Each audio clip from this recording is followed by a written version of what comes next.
Good evening. Welcome to Casual AF, the gaming stream so casual. Sometimes we talk about gaming. I'm your host, Irving Twin, and with me is the intimidatingly intense Craig Bragg. Craig, how are you? I'm doing well. How are you, sir? Living the dream. Living the Good, good, dream. good. I dig your shirt, man. Oh yeah, well you thank you. It's Superboy, not to be Yeah, confused with Superman. All right, let's. Connell. Connell Kent. And yeah, no, you we were just talking about your four color comic or your four color game, but let's not Yeah. start getting into the details about No, that. we'll do our regular old man fitness first. Yeah, yeah, we're all gonna make it. Old man fitness, Oh, regular it's dude Wagner. fitness. That's right. Not old man fitness. It's we're all gonna make it. Yeah. Yeah. How was your workout week? Pretty good. You and I were talking back and forth on the chat about Mr. Mike Mentzner, and I was saying, I'm contemplating trying something of that approach. One working set to failure, as opposed to like three working sets to failure or four working sets to failure. Now that doesn't mean you don't do your warm ups. So you do warm up at a lighter weight, something that's still challenging. It's not like you're just where you can just move your arms like this, like flapping a bird or whatever. You actually have to put some effort into it, but it's not nearly a strain on your muscles. It's just getting the blood pumping into those areas. Warm up. So I'll do 2 to 3 warm up sets. Normally two. So for instance, when I did it this week, I was working on pull when I started because push I did my regular sets. So on pull day, I did my bent over row with a T bar. Started with a 45-pound bar and 25-pound plate, and did 10 sets of that. And I can feel the blood pumping. It's not a lot of, it's not a workout, but I can feel the blood pumping. And then I put on another 25-pound weight, so now I'm looking at 95 pounds for bent over row, and I did one set to failure. And the funny thing is that failure, one set, is a little bit more than I was doing when I would do three sets. So I normally I would do 10 to 12 reps. And lately it's been 10 reps because I don't know, fatigue or whatever. But this time it was 13 reps. And I on my 14th rep, I got it about halfway. And then I'm like, okay, I gotta put that. So I'm like, all right, 14 reps or 13 and a half reps, let's say. And then I moved on. And I did what was my next one? Oh, I did cable pull downs, palms up, close grip, which is really good for the arms, by the way. Mhm. But and this is the thing, when I do pull down with like a straight bar or even like a supinated bar, right? I don't feel it in my what do you call it, my lats. But when I do close hand, I feel it in my lats. Good, good. And so again, I did two, warm up sets and then one full on set. And I did it as hard as I could for as long as I could. And then slow on the last eccentric, holding it as much as I could. Boom. And then I moved on. I moved on to doing, what do you call it? Cable rows with a straight bar or cable curls with a straight bar. And, yeah. And so the beauty of it is my entire workout was done in about 19-20 minutes. And then I went on the treadmill for about 30 minutes, which is I always finish my workout with the treadmill, quick brisk walk, zone 3 walking on an incline on the treadmill for 30 minutes. And I'll say when I got home, and I didn't feel a pump, like I wasn't chasing a pump or anything, but I didn't feel a pump. But the next day, I felt it in my biceps and I felt it in my lats. So I'm like, okay, so I'm not doing as many sets, but I'm still feeling stimulus. I'm still feeling not so much a pain, but like a tightness, meaning it's recently been worked, so to speak, right? Yeah, yeah. So I've been now. I haven't gone as much this week as I wanted to, just because things have been getting in the way with election week and all that sort of. Hey, Hmm. Pops, good to see you. And but But yeah, I'm going to try this for a little while. Instead of spending an hour at the gym and then, going out there and just feeling drained but not feeling invigorated, I'm going to try doing this for a little while, see what happens. See, Work to failure, couple of warm up sets, and then a single working set to failure. Now, in a few weeks, I'm going back to working with Chevy. So he's probably going to say, "Nah, fuck that shit. We're going to do 3 sets." And I'll work with him. I'm going to work with him for I think 4 weeks, 4 maybe 6 weeks, maybe 8 weeks. I'm not sure. And then yeah, and then we're going to go. Then I'll go. Then I'll see how I'm progressing. But I mean, I was complaining to you because I was saying I don't feel like after 3 years I'm making the progress I should have made. Now I know my diet hasn't been super dialed in. I know I've been, cheating on that a little bit. But in terms of muscle growth, I know I'm getting enough protein, more protein than I probably need in most cases. But and I feel as though I'm working hard, but I'm just not seeing the muscle gains that I was hoping to see by this point. So that's something else I'd like to talk about, like that regular dude fitness concept that I've been trying to. I don't know. I'm playing with it. Uh, yeah, like so. This isn't 3 years. This is our third year. right, We're not finished this third year. I think we have no, fair enough. most of this calendar year, right?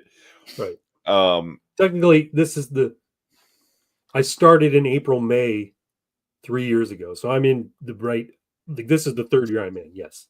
we've also both had periods of a month or more off, True.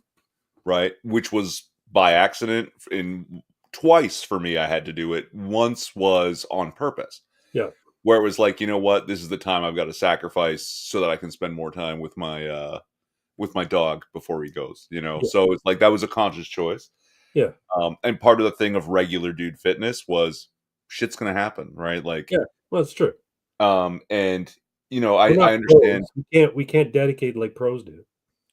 exactly, right? Yeah. It just you just don't have like so the progress may be slower, but it still has to be progress. And another reason that I push for more consistency than you have gone with, Right. especially with the actual workouts, right? If you do the one workout for 6 weeks and then switch workouts, you have no idea whether or not that was doing something for you, right? I've Well, basically been on the same workout for 2+ years and just small variations. And with the little variations, I feel every time I do a little variation, I'm getting something out of it. I can actually feel the yeah. difference, right? I think the key is like in terms of consistency. Now I know you have we probably are on the same page in terms of consistency. For me, consistency is putting as much intensity as you can into the muscle groups that you mean to work and to work them with the same frequency. What exercises you're doing, what days you're doing them, isn't as important as the fact that you're doing the exercises for that muscle group. So when I was on the RP app and I was using that pretty religiously, and I was like, I'm going to try the Thor workout, I'm going to try the Henry Cavill Superman workout, I'm going to try this workout, that workout, right? The fact of the matter is, those workouts are all hitting the same muscles, just slightly differently, with slightly different exercises now and again. And I don't know how true it is, but Arnold Schwarzenegger said it. Dr. Mike Israetel says it. Your body gets used to doing the same movement. So if you really love pec deck fly and all you do for your chest is pec deck fly, eventually your body gets used to pec deck fly and you need to change it up. Your chest muscles get used to that kind of strain, and you're probably not getting the gains on that because your muscles become accustomed to working in that way.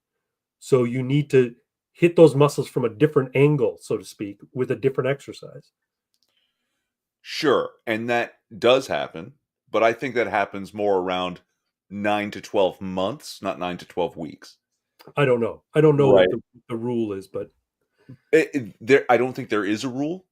I think that like anything at which you practice, you will improve. But if yep, you don't practice it that long, you won't improve that much. So if you go from, okay, my chest day is going to be flat bench, incline bench, and pec deck yeah, for 6 weeks, and then go, okay, now it's just push ups and cable flies.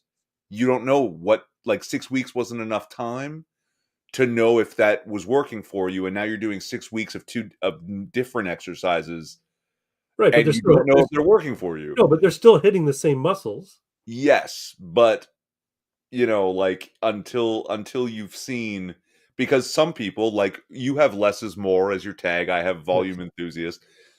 You don't know what you're responding to, and I don't think 6 weeks is enough to know what you respond. Do you respond to volume? Because then push-ups and dips, go for it, let them rip. Yeah. But if you think less is more, then you have to push maximum weight on a bench. Right. So, Well, I mean, until you understand. you have to push maximum intensity. And for Yes. me, that means like none of this leave 3 reps in reserve. No, go to fucking failure. Yeah. Right? Like That's make it so you can't do a rep. But yeah. when you hear Dr. Mike Israetel, he says, "Yeah, 2 reps in reserve, you're going to get some stimulus." I'm like, okay, but if I go to failure, I'm going to get some stimulus.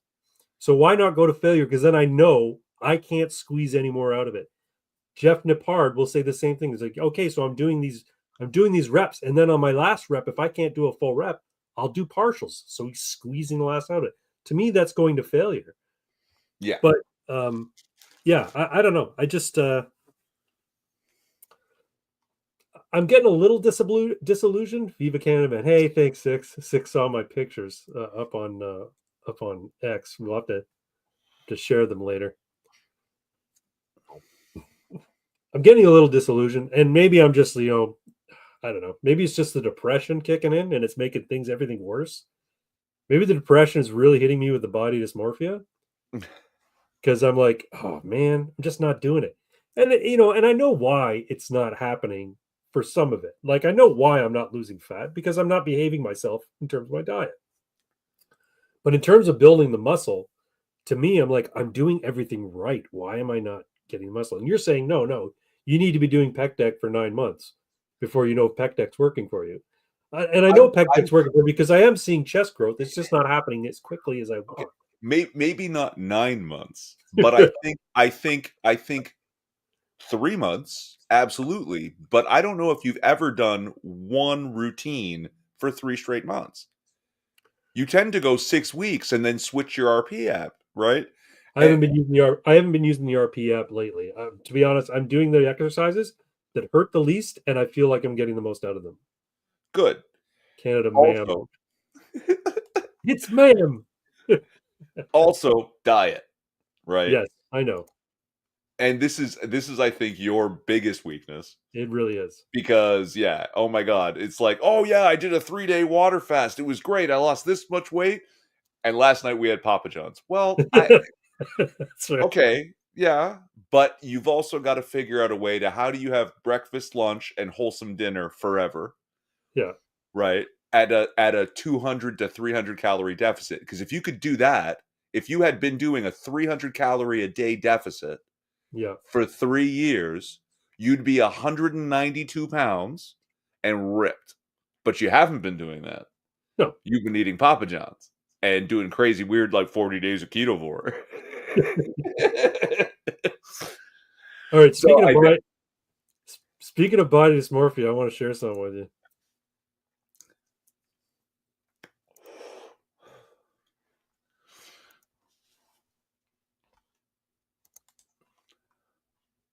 So here we are. That's Canada man Michael Bator, the candidate for Burlington, and one Holy of the other shit, Bader's volunteers. huge, eh? What's that? Like, he's tall, Yeah. but you are very clearly the most muscular guy in this picture. Like, Canada Man looks like a bit of a superhero compared to these skinny nerds. You know what? And I'm looking at that, and all I can see is that I have no V taper. I'm like, I look like I'm fat in the middle, because it just goes straight up. And I'm Can you like, should I can be you fucking zoom beat in? Can myself you up that much? scroll into that picture? Because if you look at the upper arms on Canada Man, Yes, I know. and then look at how skinny that little suit is, like, just draped over that bone under that dude there. Like, Yeah. your arms are fucking luge to these guys. Well, and that's something that Pox said. He says, "Are your are your shoulders really that broad, or is that just the suit?" And I'm like, "Well, there's some padding in the suit, but no, my shoulders are generally that broad. There's not much padding in that suit." Yeah, like, you're a large man, right? Yeah, but I just You worry that I'm just too large in certain areas. So when I looked at this, I'm like, I thought that was going to be a really cool pick, and then I'm looking at my waistline. I'm like, fuck, I look like a tub of shit. Like I don't have. No, And the funny thing okay. is, when I see myself on a T-shirt, I see my V-taper. But I guess because there's more fabric to this suit, it kind of hides a little bit of that trimmed downness. I don't know. But So anyway, yes, I'm gonna tell you, you are experiencing a little bit of body dysmorphia. Okay, let me explain why. Your expectations have changed. yeah, You want to look at this and see the comic book superhero. right. But what you're seeing is a fairly large guy who's not in terrible shape. Other people who are in terrible shape see this and go, that guy's pretty fucking big. Right? They don't think you're a world class athlete. They No, don't think he's a bodybuilder, but it's like, that guy's pretty fucking big. Like he's filling out that suit, bro. So don't worry. Don't okay. worry too much, right? Thank you. I It is appreciate that. yeah. Anyway, And like, I've got the you same mentioned an thing. animated comic. I will help you write it, and I know artists. It's cool. There you go. I I'm having the same problem where it's like, yeah, so many years later, and I keep grabbing at my waist, going, "Ugh, I know I'm still in a calorie deficit. I've had a couple of off days. Did I tell you about the egos? You mentioned something about Egos. I don't remember what you said though. One night, I fucking snapped. I have that giant box of egos, the 48 pack of Yeah, egos. yeah, yeah. Oh man! And one night, it just something like I've been doing these days where it's like, man, it's late at night. I'm stuffed. I'm doing the math. That can't be right. I can't be at 1,700 calories for the day. That's fucking crazy. And oh, okay, I'll have an ego. Thank God. The strangest thing, the strangest topping that I put on my egos is nothing. You just eat the Eggo. No butter, no syrup, just straight Oh, out of the toaster, warm, delicious Eggo. dude, you're not in a fucking trench in Normandy for Christ's sakes. You Eh, can put shit on your fucking food. you know what? You know what? I like potatoes. I don't want ketchup on my fries. I don't want mayonnaise like in France or No, some sort of fancy sauce, cheese and gravy. No, I just no. like potato. Sometimes I just like something as is. And Typically, when I egos eat don't. French fries, salt. I have Yeah, salt on my yeah. French fries. That's it. If they're And cooked that's right, if the fries are right or yeah. done right, they only need salt. And there's something magic about whatever the Eggo recipe is that it's just got a very distinct kind of flavor and it doesn't don't get me wrong, I put stuff on them sometimes, right? Yeah. I'll make Nutella and peanut butter sandwiches out of Eggos.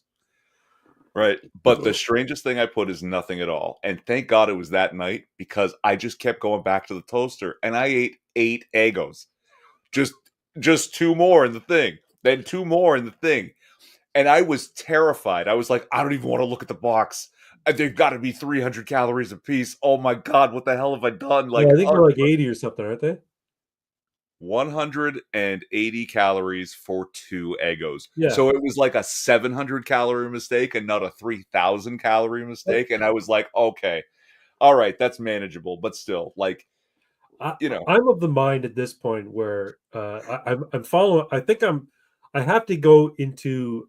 I have to basically tell Melina I got to go back to making my own meals. Like I was doing it for a long time when I was doing the carnivore. I was making my own meals. I was only eating my own food, and I was strict with what I was eating. But then I'm like, I feel bad because we're not eating together. I feel like it's not healthy for our marriage to not have meals together. So I'm like, okay, I'll go back to eating. And she's a good cook. Here's the thing: she doesn't cook rich. Like we don't have rich right. foods. But Meat and two the veg. problem is when I'm not nailing it down to specific things that I'm going to eat on a menu is when I start to go, oh, I can, I did 30 minutes on the treadmill today. I can have a fucking grenade bar. You know what I mean? So, and grenade bars aren't terrible for you, but they're 250 calories. So if I have two of those, that's 500 calories. That's a meal, right? Yeah. So, and if I'm snacking, and the thing is, I give myself an excuse to snack when I'm not restricting my diet. So I'm going to have to go back to making my breakfast, having a shake for lunch, and making my dinner, and having the same thing every fucking day, as annoying as that is, and stay below 2,000. Because my problem is, I look at my caloric burn each day, and it's between 3,200 and 3,500 calories because I'm That working can't be out. right. That can't be Based right. on my Fitbit and based on what it's telling me, because man, you will burn 3,000 calories by just sitting around. Yes, you do. No, no, your Fitbit's wrong. It's all a lie. No, no, no. Your BMR at what you're like what, 6'2", 230? Thereabouts, yeah. Your BMR, if you were in a coma, is under 2,000. The fact that you are awake and your brain works gives you like 500 more, and the fact that you stand up and have to walk to the toilet gives you another 300. You're like a guy your size is like maybe 2,750, 2,800 without working out. Okay, let's take a Top. look. I'm gonna Top. look. I'm gonna try and do it. We'll go. There's a BMR calculator on here.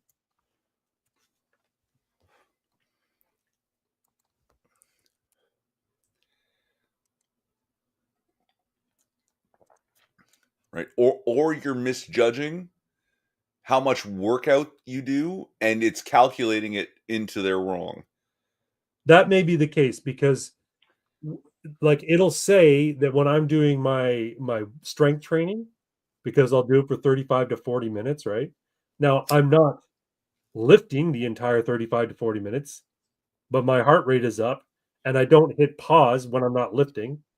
I'm taking a minute to 2 minute break, but I'm not pausing my Fitbit. So it might be calculating that wrong. But let's see here. I've put in that I'm 54 years old, moderate intensity, heavy activity or exercise, moderate to vigorous intensity, 6-7 days a week. No, I'm going to go moderate activity or exercise, moderate intensity exercise, 3 to 5 days a week. Yeah. Calculate calories. Oh, enter my weight. I already did. Why did I not take it? Oh, target weight. Oh, because it's trying to calculate you a deficit, right? Like, yeah. Say 215 pounds. How about that?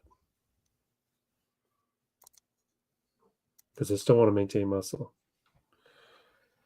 To lose up to 2 pounds per week, I need to be taking in 2,024 to 3,032 kcals per, Hold on. 2024? yeah, to 3,032. That's a huge range. That's literally a 50% range. Right. From 2,000 to 3,000. Well, okay, here's what it says. If I want to lose 0 pounds, 3,032. If I want to lose a half a pound a week, 2,780. If I want to lose 1 pound per week, 2,528. If I want to lose 1.5 pounds, 2,276. If I want to lose 2 pounds a week, 2024. This I'll achieve it. sounds I'll achieve it in 8 weeks. If I go to trying to lose 2 pounds a week, if I go down to 2024, I'll achieve my weight goal of 215 pounds in 8 weeks.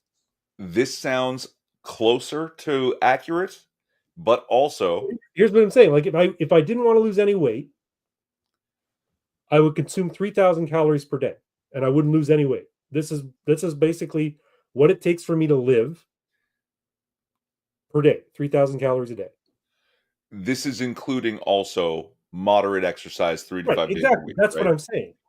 And that's the thing is each day is a little different and it's averaging them out over the day, Yeah. right? So the days that you're not working out, you're probably in the normal range, like I was saying, at 2,750 to 2,850. Sure. That's more, yeah. Yeah. Your overall daily when you don't go to the gym hard. Right. I'm pretty sure mine isn't like I'm a smaller person than you are. It's like 2,650 for me, right? But again, I don't 2 pounds a week. Forget that. No, no, no, no, no.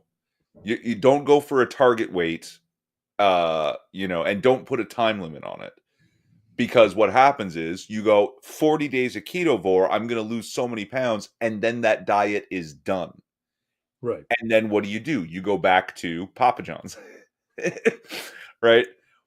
And you can have Papa John's, but instead of once a week, make it every other week, He right? keeps folks, he keeps shitting on Papa John's because he hates I Papa John's. really hate Papa John's. It's so terrible. But Well, because yeah. you're an Italian, you expect pizza to be a certain way, and I'm telling you that Papa John's, And You're here's the Italian. You expect food to be good. no pizza in particular. Italians tend to be very particular about pizza and spaghetti. Like if I broke the spaghetti in Don't half, even make. would you like slap me in the face if I was at your house making spaghetti for you and I broke it in half?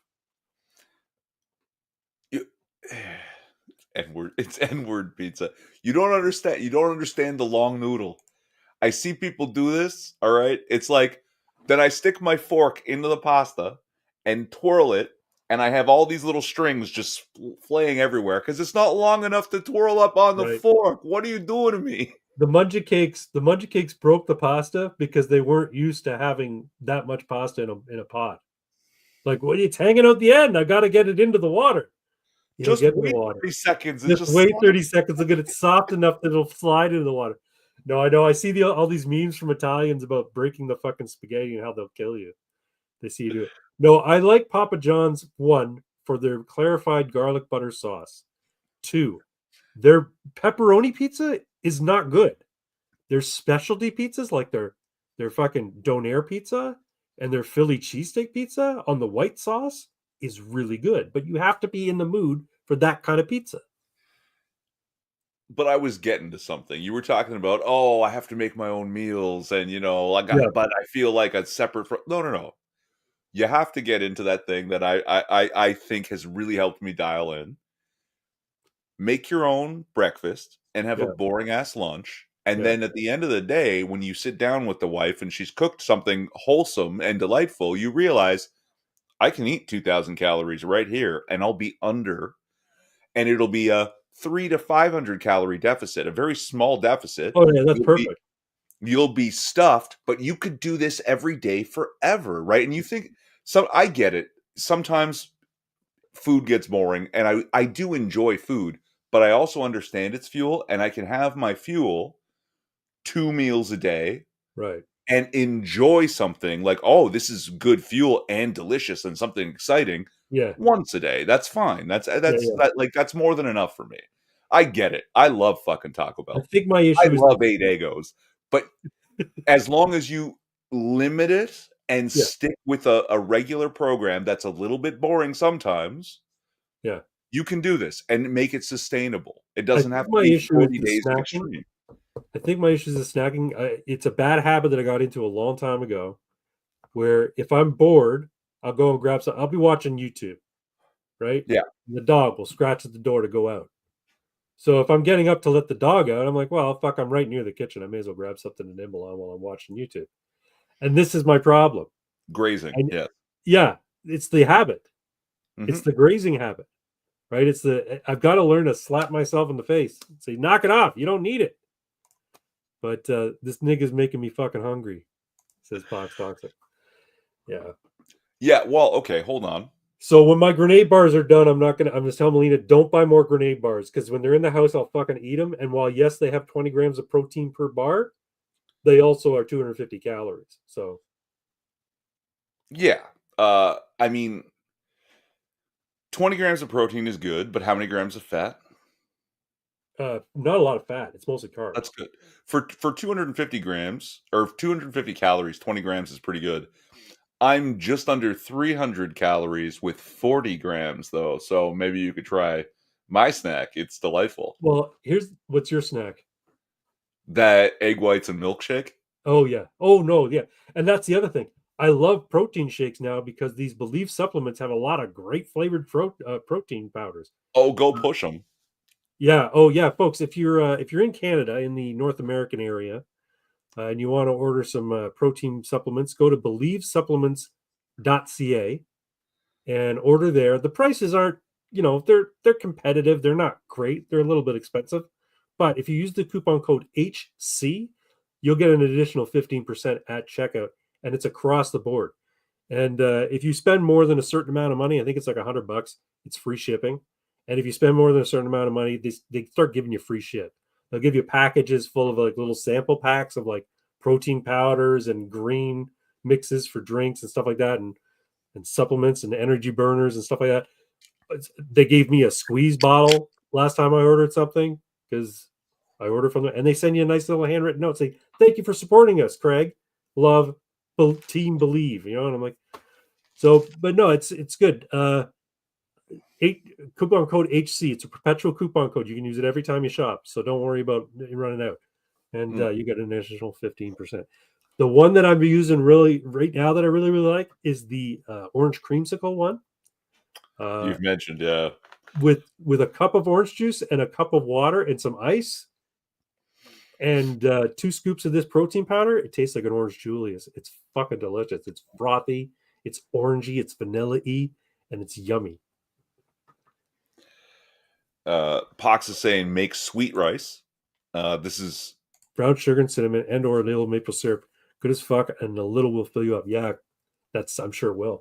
oatmeal, right? Yeah, Another oatmeal's great. thing, right? Put some protein powder in your oatmeal.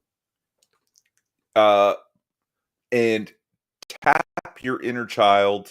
Orange Julius for the win. Oh man, it's so good. Tap your inner child.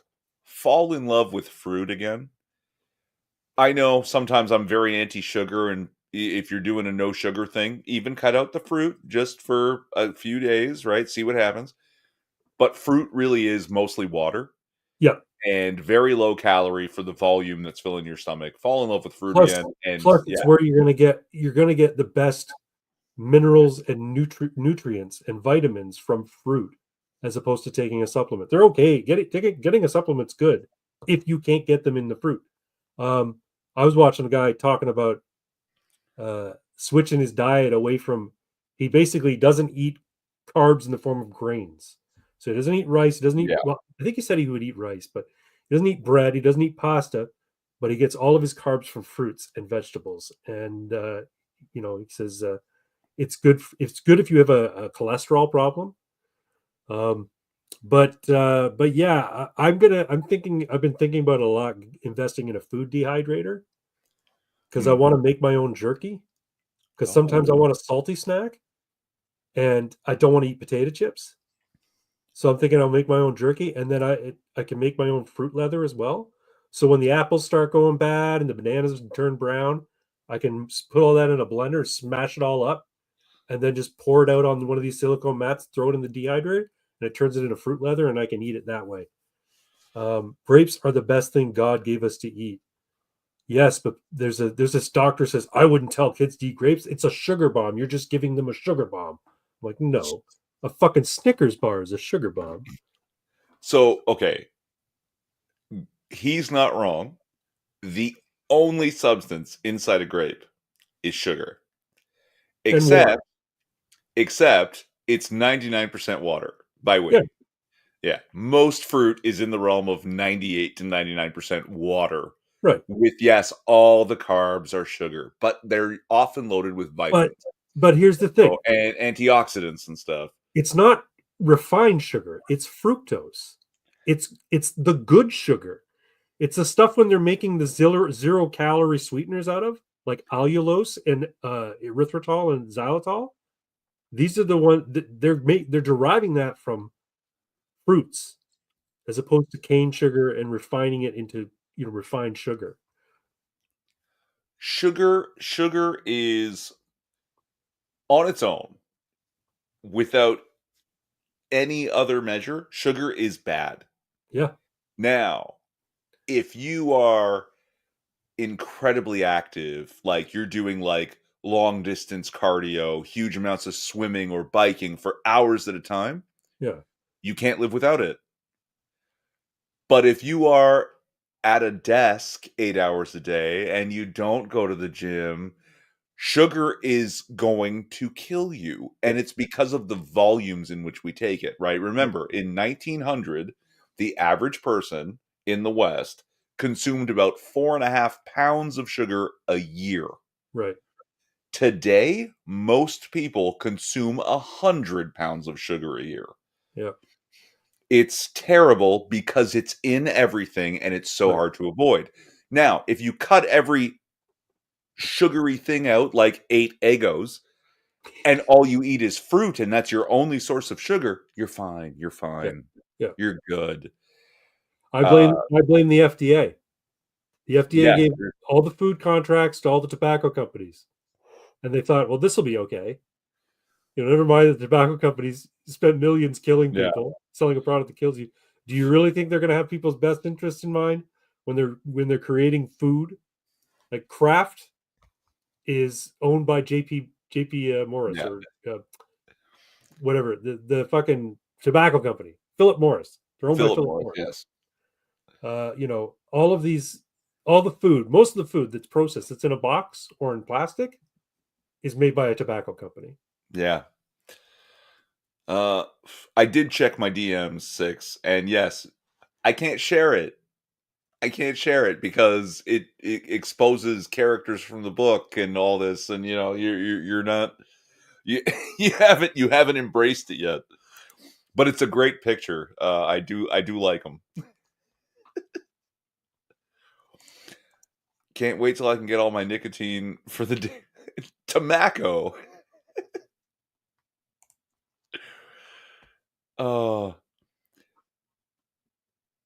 where were we? I don't know. I'm looking at a lot of comments on this post on X. Canada man standing with a sign on a street corner, and all these people are like coming into the comments, shitting all over the Burlington candidate, and yeah, so there's like a big argument going back and forth.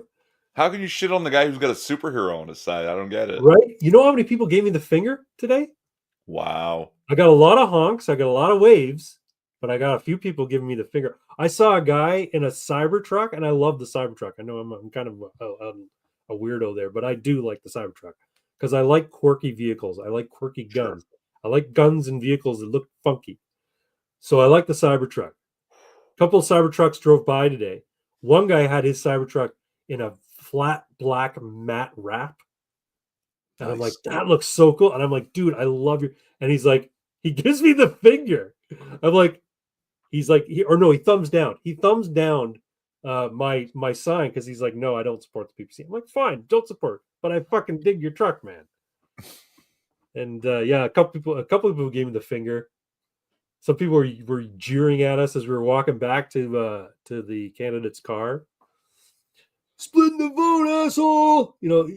Oh, All this sort of shit, right? Anyway, so and that particular talking point really irks the candidate Michael Bador. He really bothers him. I find that I find that more egregious than being a leftist. Right? Yeah, Like, how dare you claim to be conservative and also claim that we're all in this together and you owe your vote to me and my group? Get the fuck out. You're just a leftist now. exactly. Like, yeah. All right, so they asked me to share it. So this is Yeah. me on the street corner. That's Canada, man. And I posted, I was proud to help Michael Bador spread the message today in Burlington. Vote PPC. Love it. Let's get Michael elected. Did they call him Master Bator when he was young? I responded, oh, clever. This one guy, Tony, he gave me a salute. That's from Band of Brothers. Is that from Band of Brothers? Yep. Then there's someone called Truth Farmer said social retardation is a thing. I'm like, okay, whatever. Socially retarded to get dressed up and go out, stand on a street corner and push for something you support. Is that social retardation? I thought social retardation was sitting in your room and rage farming on the internet with your stupid posts. That's social retardation. Mm, Anyway. Yeah, I think the suit looks pretty good. I think the boots really kick ass. Those are motorcycle boots I ordered, and they nice. have kind of a superhero look. And yeah, I was worried my cape was going to blow away because it was really windy. No, it's just dramatic. It's very good. It's very Yeah, cool. but I felt it tugging on me, and I heard a couple of like it's Velcro at the center, and I heard a couple of like when you hear Velcro ripping a little bit. Yeah, Like, yeah. oh shit, I don't want to lose this. So I kept checking to make sure it wasn't floating off. It didn't float off. It's the most unnatural and yet somehow soothing and nostalgic sound. It is. It does actually sound kind of cool. Anyway. That sign is too wordy. It just says elect Michael Bader, PPC. Elect Oh, Bader for Burlington. Yeah, yeah, that's. Elect Bader for Burlington, People's Party of Canada. I've got Dandy Andy in my riding. Dandy Andy? Who's Dandy Andy? Andy D'Andrea. Oh, I nice. just I just started calling him Dandy Andy, and but can't win. The Conservatives were smart. In Yeah. Rexdale, they ran a candidate named Dude Weed. Her name is Natalie Weed. That's the Conservative candidate in Rexdale. Natalie Weed. Yep. Um, in 5 years, you enter your grim, dark phase, and Candyman will become the Canadian spirit and be a whatever Canadian Gothic version of Ghost Rider is. Um, I'm going to. It's still very bright costume, as you can see. It's very red and white, very bright. So I need to sort of dirty it up, make it look like it's been through the ringer. And the symbol on the chest and on the shoulders, they're just leather symbols sewn on. I'm gonna take them off. I'm gonna 3D print some and make them look like paint them up to make them look like they're metal. So I'll have metal ones on the shoulders Nice. and a metal one on the chest. I think that will make it look good. Distressed metal. Yeah. Distressed metal, yeah, like a tarnished silver kind of thing. Candyman has to be bright. Yeah, I'm not going to make it dark. I'm just going to add a little bit of dry brushing to some of the red along the edges, so it sort of highlights the contrast between the white and the red. And then the white, I'm going to stain it a little bit with a bit of gray. Don't emo him out, nigga. No, I just want to make it look like he's battle worn.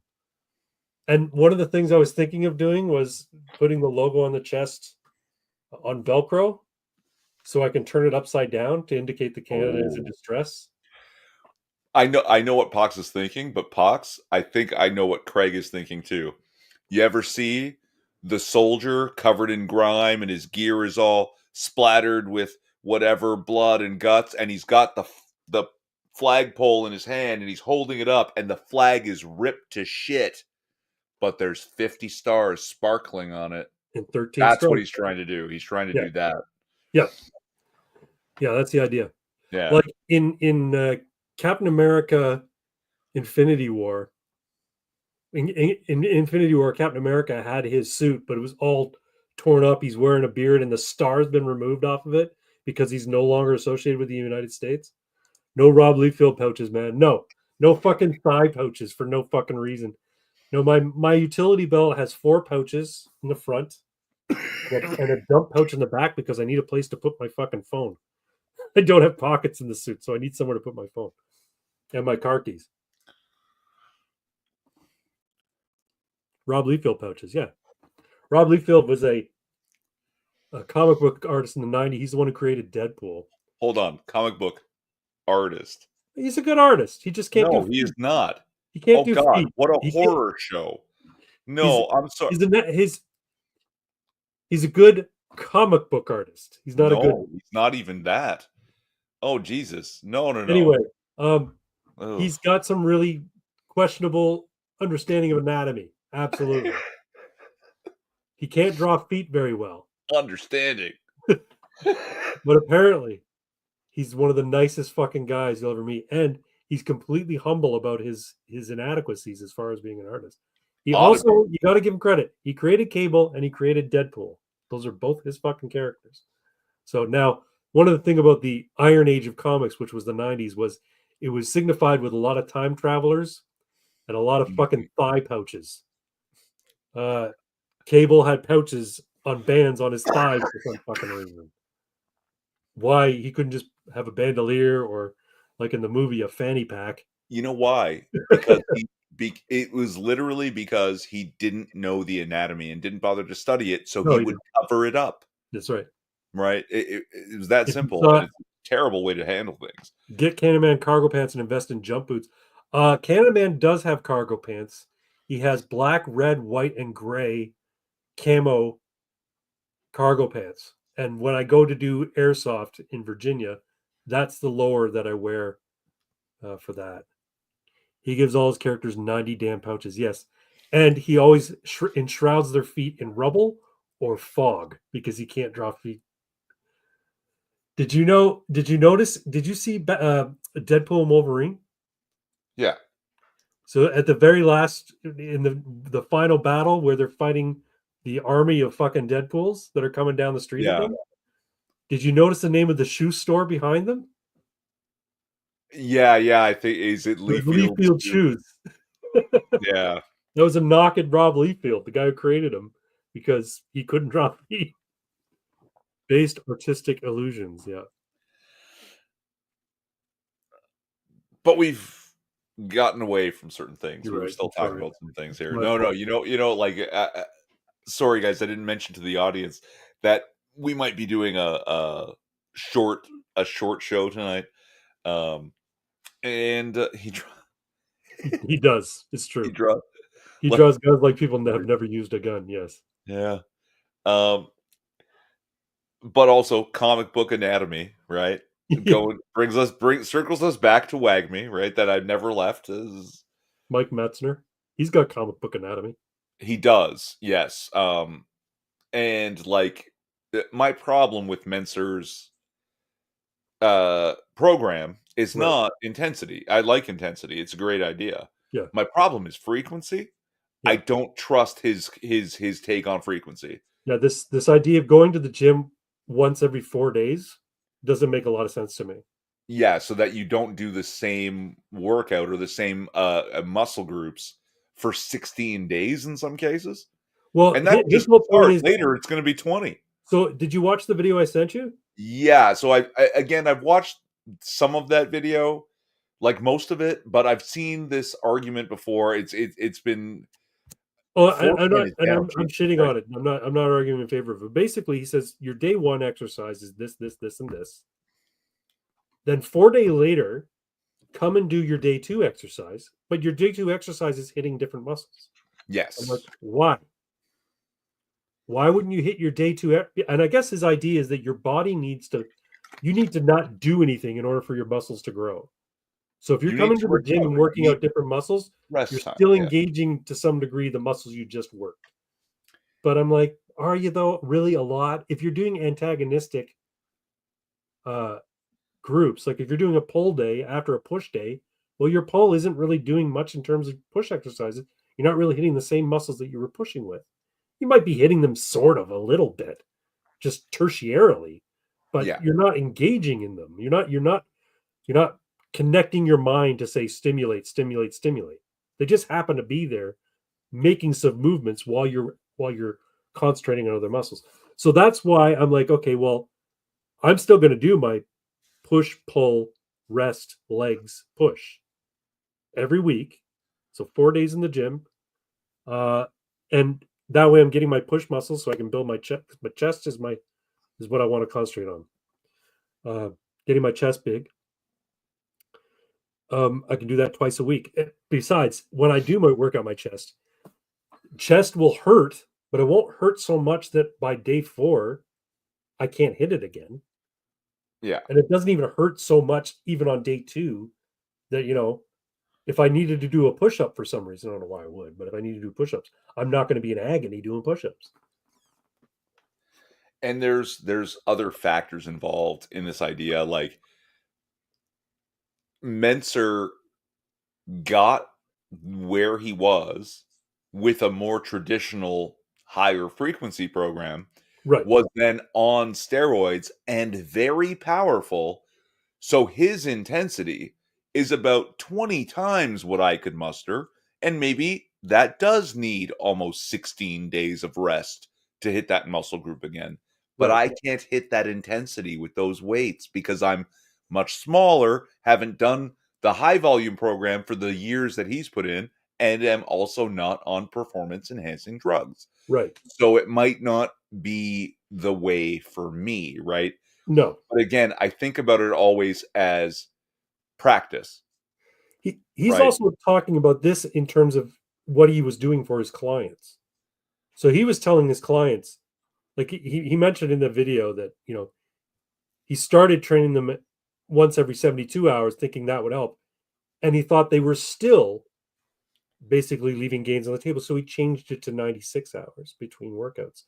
And part of me is thinking maybe he truly believes this. Maybe he's being maybe it's cynical of maybe I'm being cynical when I think if he can have 3 clients he sees on Monday and then 3 clients he sees on Tuesday, and he's not seeing either of them for 4 days, but he's still getting paid. You know what I mean? So he can fill up his calendar with clients because he doesn't have to see them every other day. I don't know. I don't know. Uh, But also, he was training bodybuilders who probably, you know, they're looking to get that last little bit of growth. They're already big.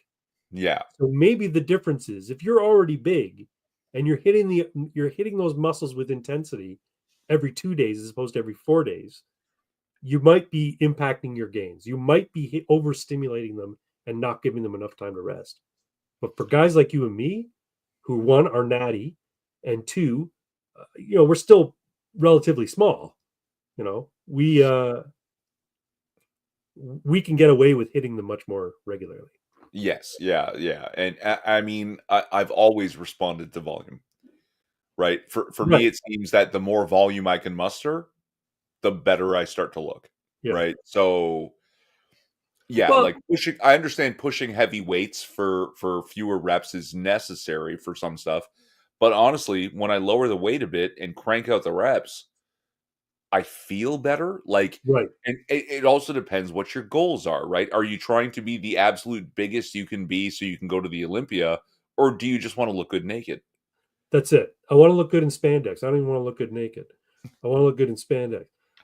Yeah, and It's and actually and harder here's to the look thing: good when in in terms spandex of than in terms naked. of intensity, I may be being a little bit liberal in my interpretation of it. Now, if he's talking intensity, he means heavy weights to the point where you can only do 3 or 4 reps before you fail. Then that's not what I'm thinking because I can't do those weights. One, I have a psychological block about hurting myself, and two, there's an actual risk of me hurting myself because I'm older. But I'll do tons of reps.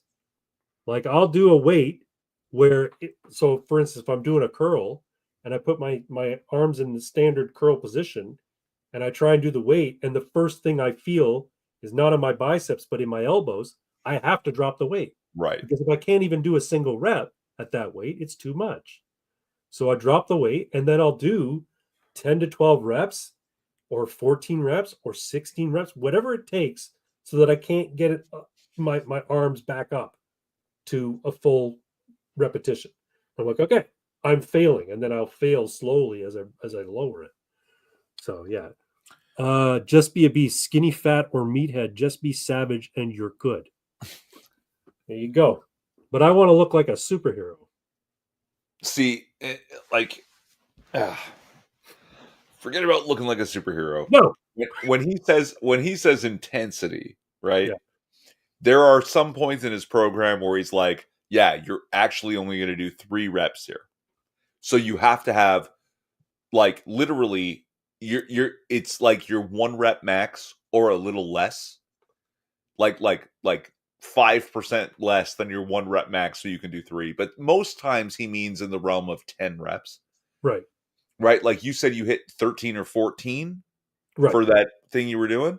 So you Yeah. should up the weight. And if you do 8 to 10, super, super slow, Yeah. like eccentric and concentric, super, super slow. That's what he means, right? That like, yeah, you're trying to engage as slowly as possible with the most weight you can for about 8 to 10 reps. Right. And I believe that's a great idea. I just question his frequency.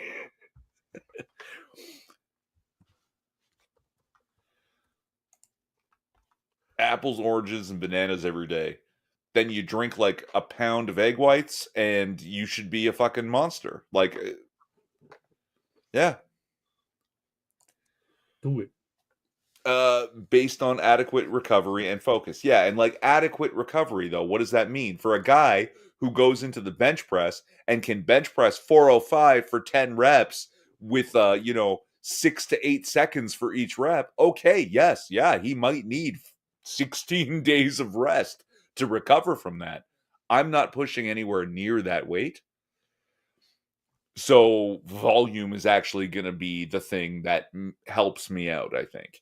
right? But once you get up to that level, yeah, maybe there's different rules for guys who have, left humanity behind. Rich rich piano style, like maybe it does change up there. But down When you here for become regular dudes, right, when you become superhuman, yeah. everything changes. Speaking of which,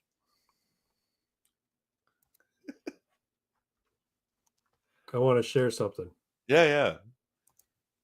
What go out into the woods, punch trees, stop when Step when fists the fifth bleed, grade repeat. repeat. So here we go. Superhuman. There you go. So I was talking to Twin about this a little bit earlier. This is my idea for a very rules light superhero RPG called Four Color Concepts. Now, the idea behind this game,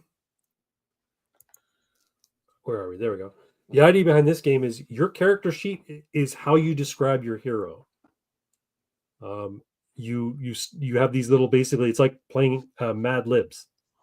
You're filling out the form, so to speak. So you start with they call me. That's your superhero identity. And then but behind the mask I'm, and then you fill out, Peter Parker, freelance photographer and student. Nobody knows my secret but Mary Jane Watson, whatever, right? My powers are a result of being bitten by a radioactive spider, in the case of Spider Man, of course. I'm most well known for swinging from a web, but also walking on walls and It, superhuman, the strength of a spider. It would spell disaster if the bad guys were to learn my secret identity.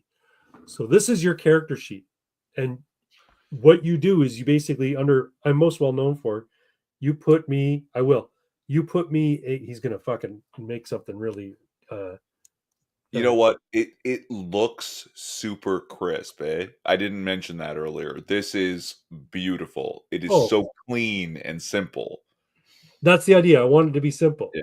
So under the first box, the powers box, I'm most well known for, you're gonna put your main power.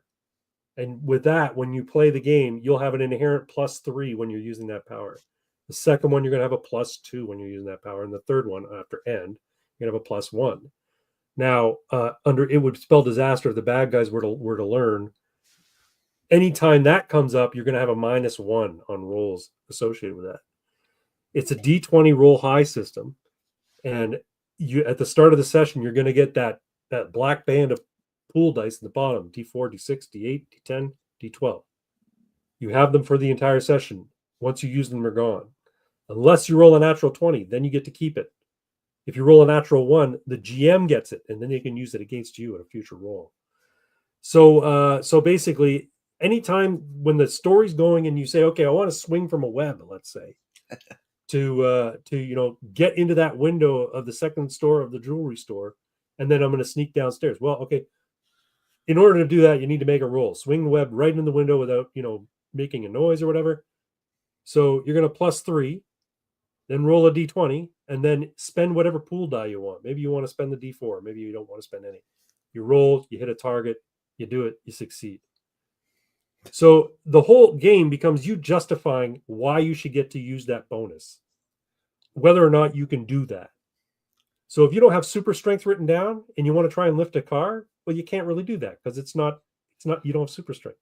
See, I have questions. I suddenly have more questions Sure, go ahead. because uh describing Spider-Man in this format, I Yeah. would not have gone with proportional strength of a spider as the third power. I You would have probably put it gone as a with first. the extreme agility, There you go. right? So then my question would be, while I'm swinging from somewhere through that window, web slinging gives me a +3, extreme agility would be only a +1.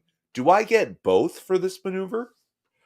Well, you know what? I think it would come down to how creative you are and how you design and how you describe your character. I think So Spider-Man gets both for that maneuver. you're writing this like it's the splash page of your origin story Yeah, comic. yeah, I It's know. not like it's designed to be something like that. And I dove right into the crunch. I So made right. it So crunchier than it had to be. if you have a good sense of diction and you can write well, you could say, I'm most well known for swinging expertly from a web uh, with supreme agility. Well, that's one power, but you've managed to work in there that you've got amazing agility. So You then know what is I'm it saying? plus 6? Because I'd say that's two No, things no, that's together. the main power. You're extremely agile and you swing from webs. No, yeah, no. Okay, so funny story. I love Spider-Man. I love him too much. Web swinging Yeah, is the outlier. All his other powers are spider powers. Web swinging is very rare among spiders. They mostly don't do that. right. So the agility exists without webs.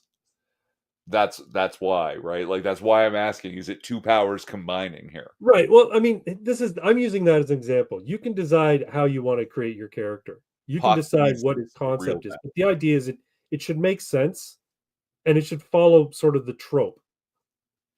You've Yes. got three powers to use. One sec, Pox. I'm going to send it to you. I'm just going to open up Give us chat. a taste though, Pox. What's your main? What's your main power?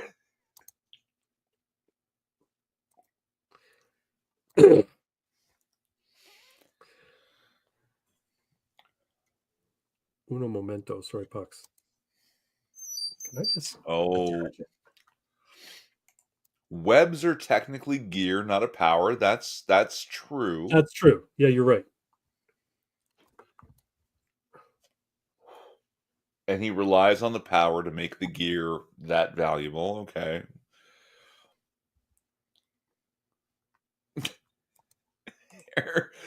Irving, his greatest superpower is the dancing, let's be honest. This is the absolute worst thing to ever happen to Spider-Man. Was the dance scene in number Oh 3. my God, yes. Oh, and there's some meme joke about how in season in episode in the third movie when he's goes bad for a little while and he's doing that Yeah. dancing and all this, right? And then he answers the phone, "Shalom." That's right. I fucking remember that. That's hilarious. Oh, Cityscape 3.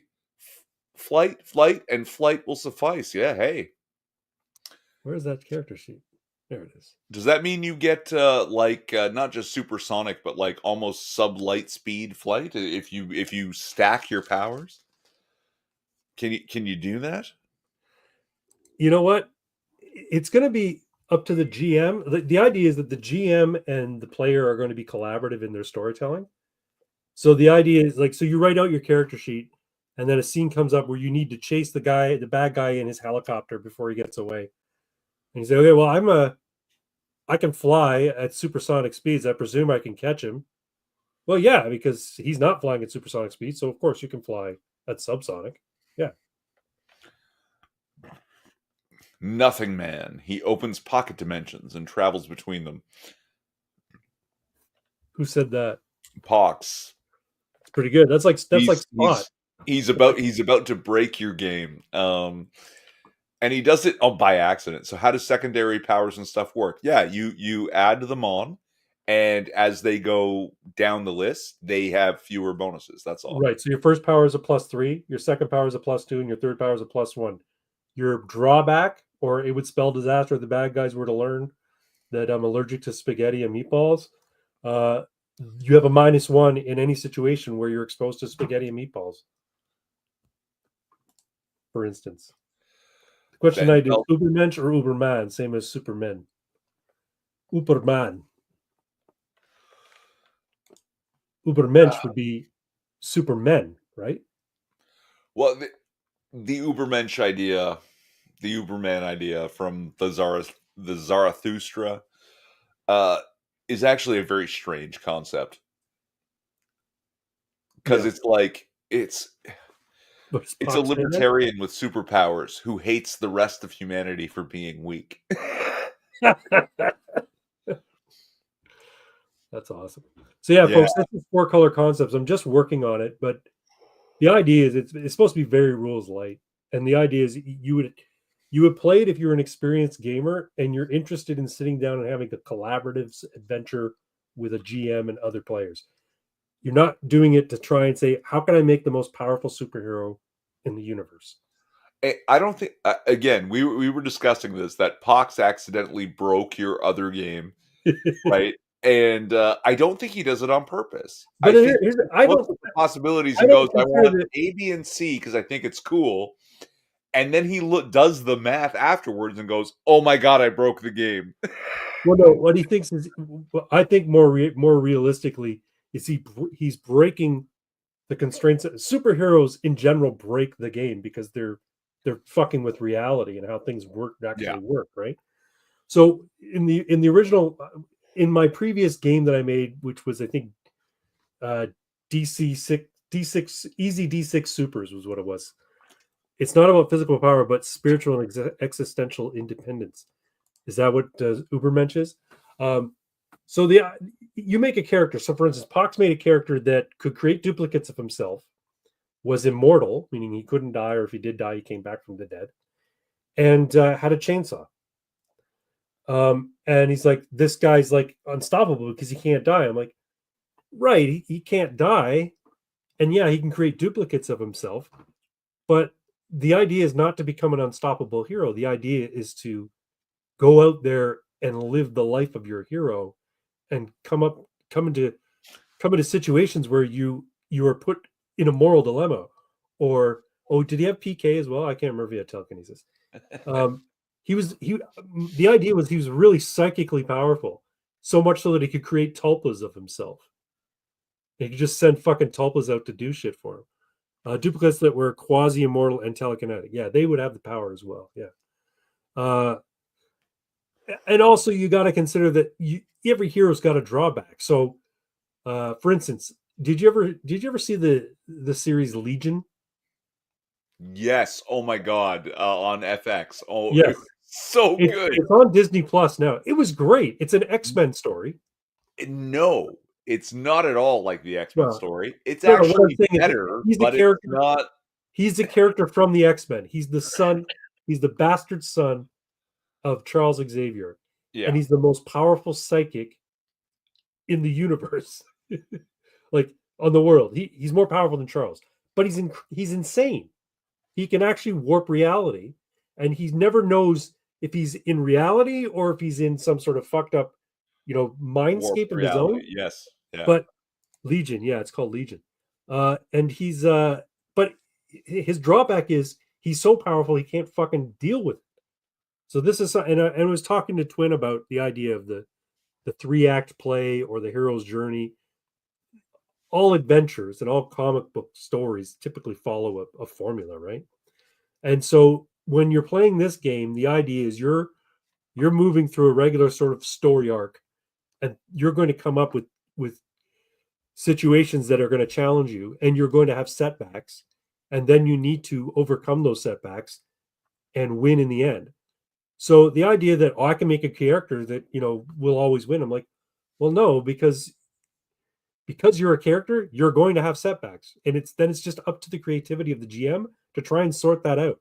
And then if you're playing collaboratively, uh, you're going to accept what the GM says, is saying, here's what happens to you. You're not going to say, no, that wouldn't happen to me because I have this power. No, this is what happens to you because you have this power, right?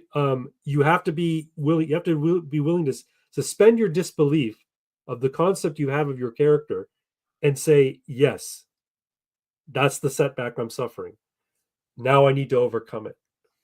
Um, I'm going to paint a picture of all my OCs and then sell prints. Just ordered some more canvas boards for the project. My goal is 25 pennies. Cool. Cool, Six. That's awesome. I'm going to go get a drink. Is that okay? Yeah. All right. I'll be right back. Uh, I'll stop my cam. yeah, let's undo that and put these up here. And yeah, like, a hero's journey is not fun to watch if the hero is impossible to stop. It's actually better that the bad guy seems impossible to stop, and the good guys have to struggle and overcome to, stop the unstoppable bad guy. There's literally a movie called Unstoppable about a train. And yeah, it was really good because oh no, we have no hope, and yet we struggle and carry on, and that's actually like where the story lies. If it's just like, oh, the good guy can go like finger of God, problem solved. There's no story. There's no fun. There's no excitement. There's no tension. Without tension, your muscles don't grow and your story is not enjoyable, right? You need to have a little bit of tension to make it all work. I just think you don't need tension once every 16 days.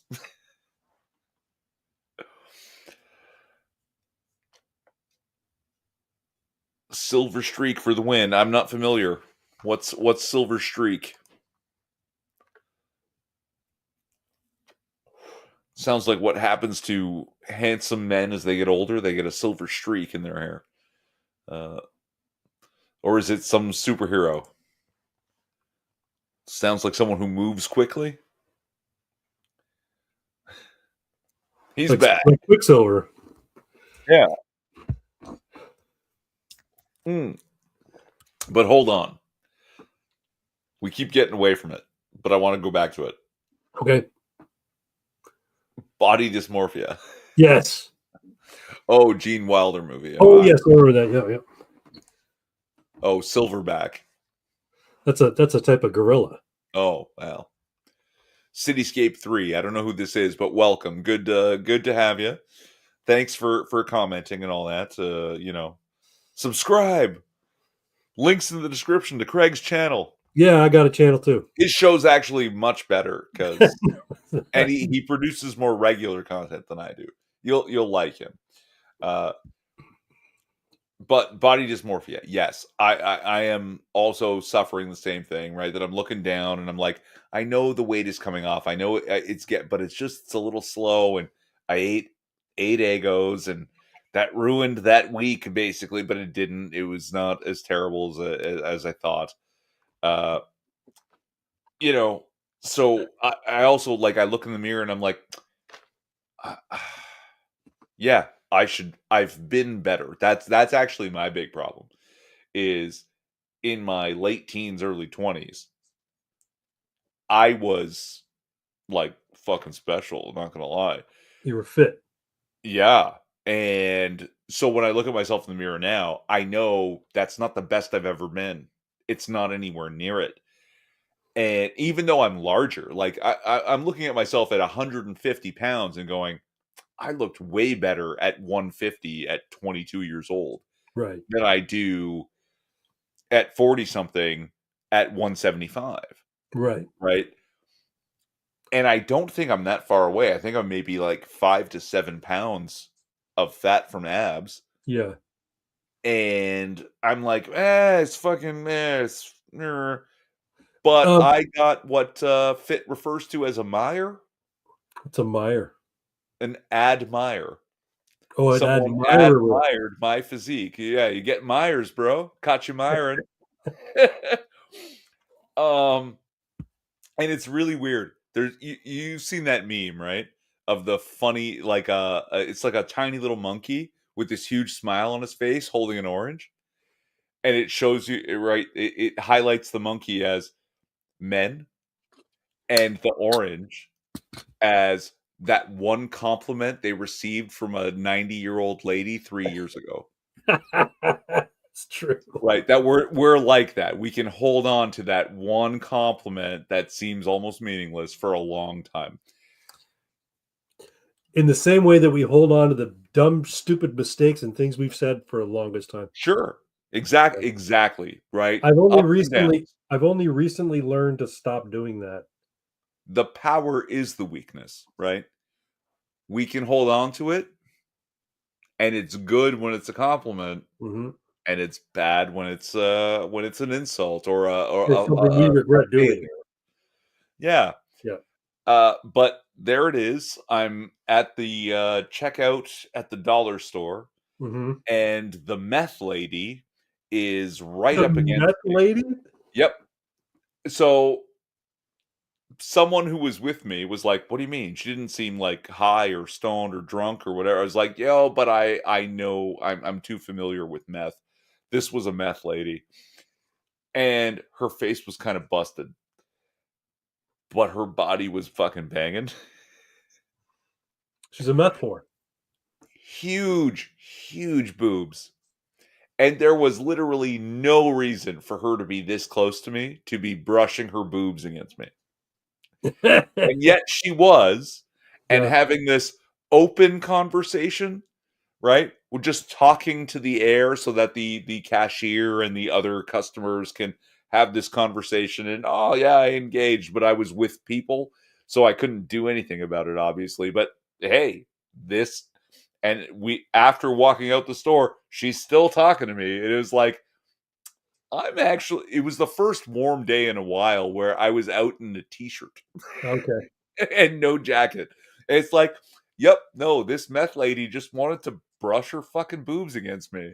It's like, okay, so whatever I'm seeing in the mirror, other people might be seeing something different. It's a little bit of Well, you know what? Like, when I get up in the morning before I've eaten anything, and I have my shirt off and I look in the mirror, I'm like, yeah, okay, you've done good work here. Comparing yourself to the same spot almost 3 years ago when you first started, you were a tub of shit. Now you actually look like you've put some work in. So I'm well aware of that. yeah. I know that after I eat breakfast, and even if I have a healthy breakfast, doesn't matter. As soon as I get food in my gut, I immediately know that I'm like, yeah, I've got fat here and I've got to get rid of it. Like I can suck in my gut and I can see the beginnings of where abs are going to be one day. I call them flabdominals, and Yeah. I know that I'll eventually have them, but I'm also fully aware they're not there yet. You know, you look good when the meth ladies are be brushing you with their boobs. That's true. Thanks, man. Thanks. I appreciate it. That'll stick with me for the next But half she a didn't decade. say to you, "Wow, you look really fit." No, she just came up, brushed her boobs, and started the open conversation, and it was very friendly, Tell me right? about this conversation. What did she say to you? No, like, "Oh, yeah, no, I have this. Oh, that's oh, I like those chocolate bars you're Oh, buying okay, there. okay. Oh, yeah, yeah, yeah, they're great," right? And just brushing her boobs on my arm. Awesome. Yeah, like, yeah, and that'll stick with me for a long time. That's good. But you have to have both. You Yeah. have to have I look at my old self and know I've come far. I Yes. look at my current self and know I have far to go. Yes. I also know, based on that history, that I can. Oh, yeah. It right, and because it sticks with us for long times, we can now process long futures Mhm. and stick with it, even when it sucks, even when it's like, "Oh, I should be farther than I think I am." You don't stop because you know that Oh, yeah. even if you do No, it. no. I'm not gonna give up, Yes, no, exactly, right? which, But that's is a testament to me because I'm the king of giving up on shit. I'm the king of grandiose ideas, and then when I actually try and put them into practice and they don't work out the first time, I say, "Ah, fuck it. Let me find something other way to do it. Let me hire somebody to do it." You know what I mean? That's the kind of, oh, but not Craig, this. hold on. Not this. This one I've been, all right, here we go. We got Pox. Pox sent his character. You haven't no, don't no, hold on. Don't interrupt this. This is great. This is your 6 weeks at a time what I think is a problem. You give up on this program and do a new program. You haven't given up on working out, No, but you give up on that program and switch to a new program. So I think that's for that I just get bored. It's not that I'm giving up maybe, on it. Just like, okay, I but did you the just core said this was a workout thing you for do. 6 weeks. But you just said this was the thing you do. I think actually that's that's playing out in your workouts, in your diet, but you're so consistent and dedicated to working out and trying diets that you keep doing it and you've been doing it for 3 years. And even though you've been dedicated, there's an inconsistency in the dedication, and I think that's the problem. Start giving things 3 to 6 months instead of 3 to 6 weeks, and you'll see the gains that you think you should have by now. Okay. Next 6 minutes says, dude, Craig, you were looking boss in that Candyman uniform, bro. Yeah, your And upper arms are said, fucking. did you get goosebumps? I don't. Goosebumps when? Oh, when she touched Oh, you with me, the group. yeah. A He little got a bit, but big, I was with. he I got a big goosebump in his pants. Not gonna lie, I would have been all over that meth lady, but I was with people who know my real name, and I couldn't do it. That's funny. Hey, it's W.R. Costin. Greetings, wonderful. Wonderful to see you Yeah, and my man, wonderful been a engaging while. people. Good to see you, man. Good to see you. Great. Hope you're doing well, man. Hope you're doing well. Uh, let me share this if I could. Yeah. This is from Mr. Pox Toxic. He already broke the game. Here we go. Probably. They call me Nothing Man. Can you see that, or is it getting blocked out by my icons? No, we've got it. The top couple words in the top right corner were Okay. They call me Nothing Man, but behind the mask, I'm Gabe Hartman. Nobody knows my story, but I'm just a guy that stumbled into something he doesn't understand. My powers are a result of a government experiment with alien technology gone wrong. I'm most well known for opening portals to Hellscape and being able to move between them instantaneously, but also conjuring beasts from portals and pyrokinesis. It would spell disaster if the bad guys were to learn about my estranged son and wife. ooh, That's good, man. I like it. Nothing yeah. Man. But why Nothing Man when his powers are clearly about fire and hell space and stuff like that?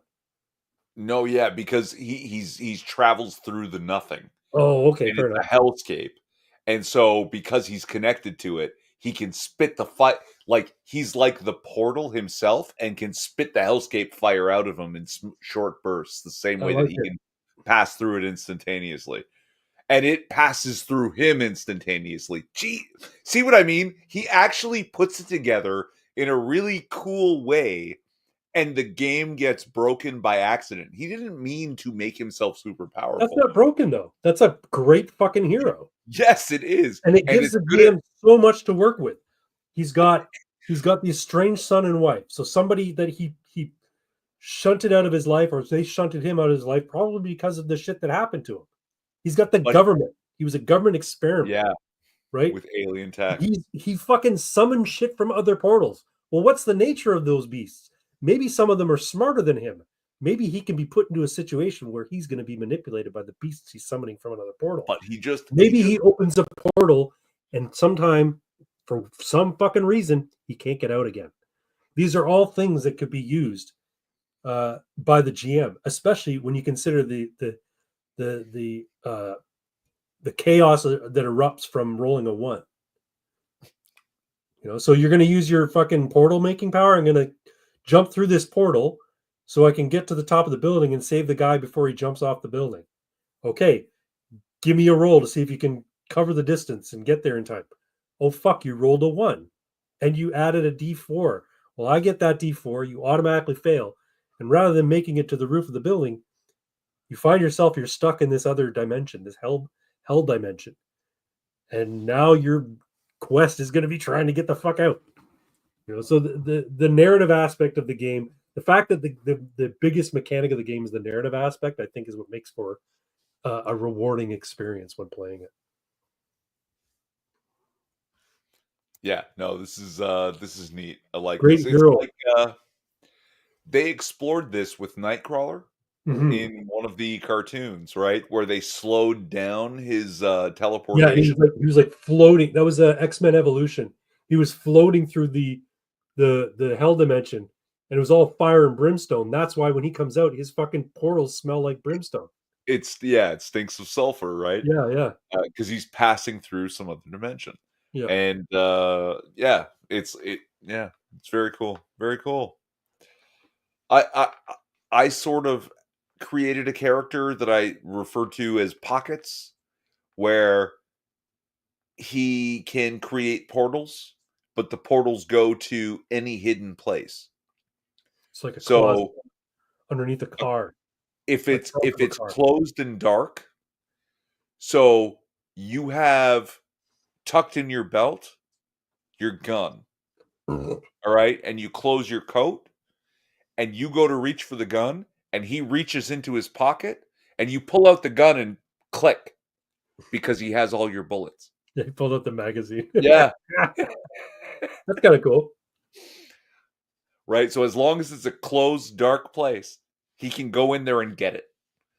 Uh, Pockets. Don't let Rob hear you say that.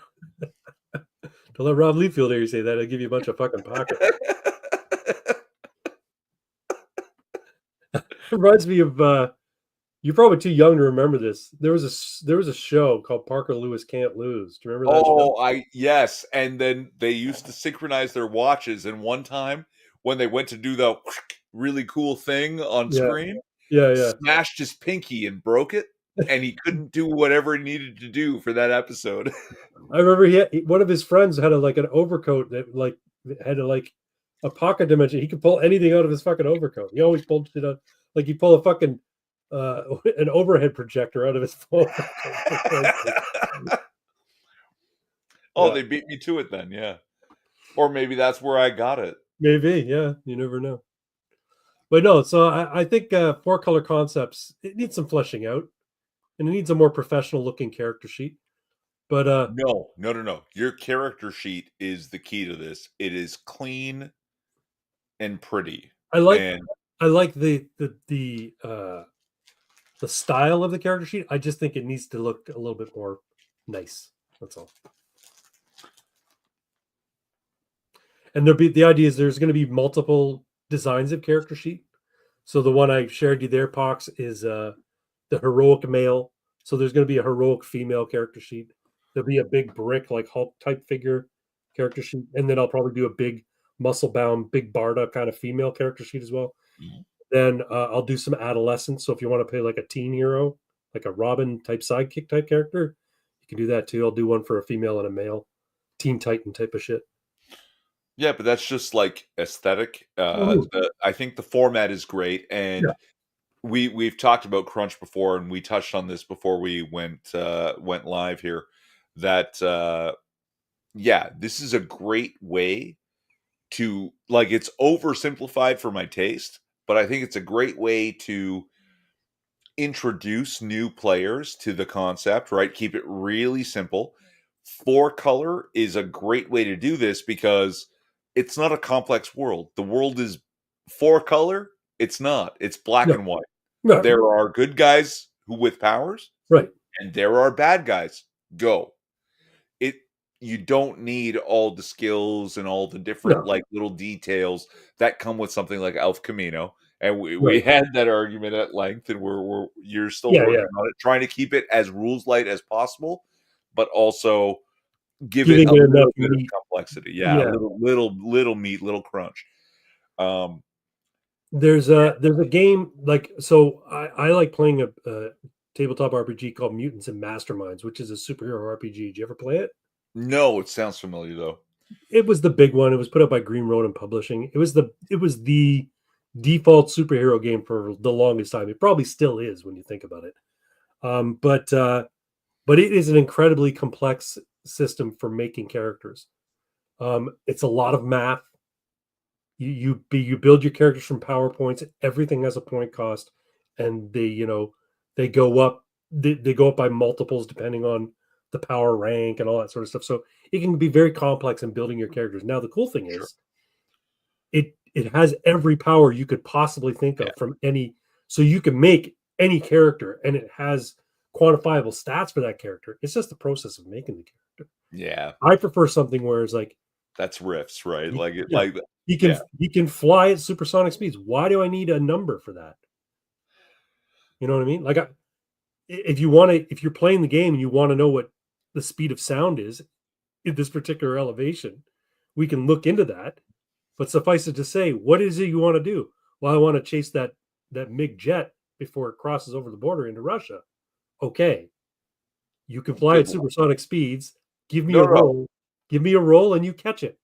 on foot over the mountain range. So now we have to incorporate elevation and deceleration and yeah, I understand why math might play into it at Mm. times, right? I've always liked the idea of a blanket that, when made into a blanket fort, creates massive blanket dimension inside the small fort. So Community did a whole episode about, actually did a multiple episode series about this. I need to watch Community. I've never seen it, but Fantastic I show. love the Ron Swanson character a lot. I think he's fucking hilarious. Wait, no, Ron Swanson's not in it. That's a different show. Community is about a community college. Oh, I'm thinking of fuck. What am I thinking of? Parks and Rec? Parks and Rec. That's what I'm thinking of. Parks and Rec. No, but Community really is fantastic, and they have 2 episodes about Dungeons and Dragons specifically. Yeah, Um, that's the one with the Asian guy where the meme is where he's at the back of the class and he goes, "Gay, Gay, yeah, that's Ken Jeong, yeah. ah, gay." Yeah, Ron Swanson, Parks and Rec. Aubrey Plaza is in Parks and Rec. Yeah, yeah, yeah. The The character sheet character about sheet the is small nice. blocks and the modifiers. Yeah, I was thinking of doing that, either putting them in parentheses, either before or after each line, or yeah, just a little something to indicate that you're getting a bonus for everything you've written in this little block. Yeah, People recognize me because I think that's unnecessary, because the point of the template blank slate hero is you draw it. yeah, you fill it out. You fill it in, yeah. You give them a costume, orange and blue, or whatever the fuck you want, and it doesn't have to be perfect. It just needs to be. Yes, it's the show with Childish Gambino. What's his name? Community? Donald Glover. Oh yeah, yeah, yeah, yeah, yeah. Yeah. Fantastic show. It is so well done. The first 4 seasons for sure. I understand why people don't like 5 and 6, but I'm hardcore on Community. Chevy Chase was in that, wasn't he? Yep. Oh yeah. For the whole series or just a couple seasons? For the first 4, maybe in the 5th a little bit as well. I always like Chevy Chase. I know people have feelings about him, but I think he's a funny guy. Yeah, and his character is great in that because he leans into I'm 60, right? So I'd like your opinion on some of the OCs in the thing I sent you, but not right this second. Yeah, yeah. It's a great picture. I'm very flattered. That's cool. No, but 6, you gotta. What do we do? What do we do? How do we get you to either just go ahead and say the next 6 minutes is this author who wrote these books, so we can just talk about them openly, or I'm curious to know that's how the many worst have been part. sold. Does he know how many he sold? Probably, but I don't know how to help right now, because he's trying to keep himself as we know him and the author separate still, and it's like, but I he wonder why also that is. then said in his this internet personality, he wrote books, so I can't even say, hey, I found this great book and it's so fun, as like some parts are better than others, and here it is, let everyone. I can't even do that, No. because there's ways I could gush and ways I could criticize, and I can't now. It's just like, hey, you know what? So far, I'm not disappointed. Like I'm happy. I'm going to continue to read this book, and I can't wait for the next one. That's cool.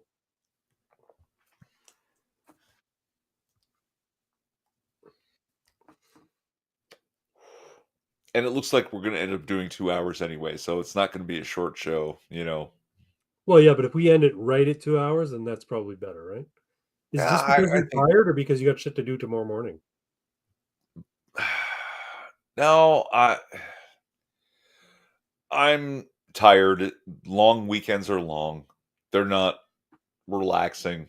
They're No. work, and also, it's been a strange week. I mean, you went to Alberta not long ago because Right. It was someone you just a had known yeah, your own age yeah. had passed away actually months prior, and then you were going to now this is a Greek thing, right? That like so many months later they No, I do a think it was just a celebration of life. matter of it happened right around Christmas, and Oh, it would have been difficult to do anything yeah. prior to now. And they also he was a pilot, right?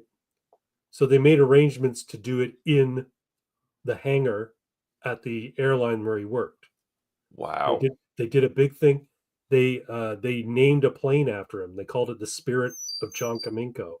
His name is John Kaminko, and they named a plane after him. Wow. Yeah. That's some hey, like it may be just some marketing for them, but it's means something to the people who knew him, right? Oh Like no, that's a he was big deal. well liked. He was well liked at the airline that he worked at.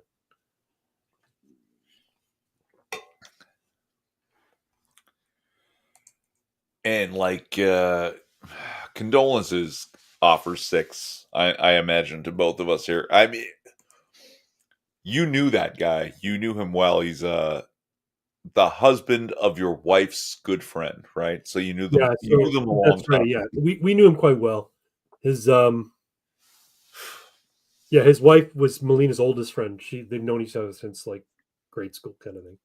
Yeah. And she was surprised to see Melina. Melina came out because we came all the way from Toronto to Calgary. She's like, I didn't believe you were going to come. She was like, it caused her to break into tears. She was very, because it's been several months now. She was very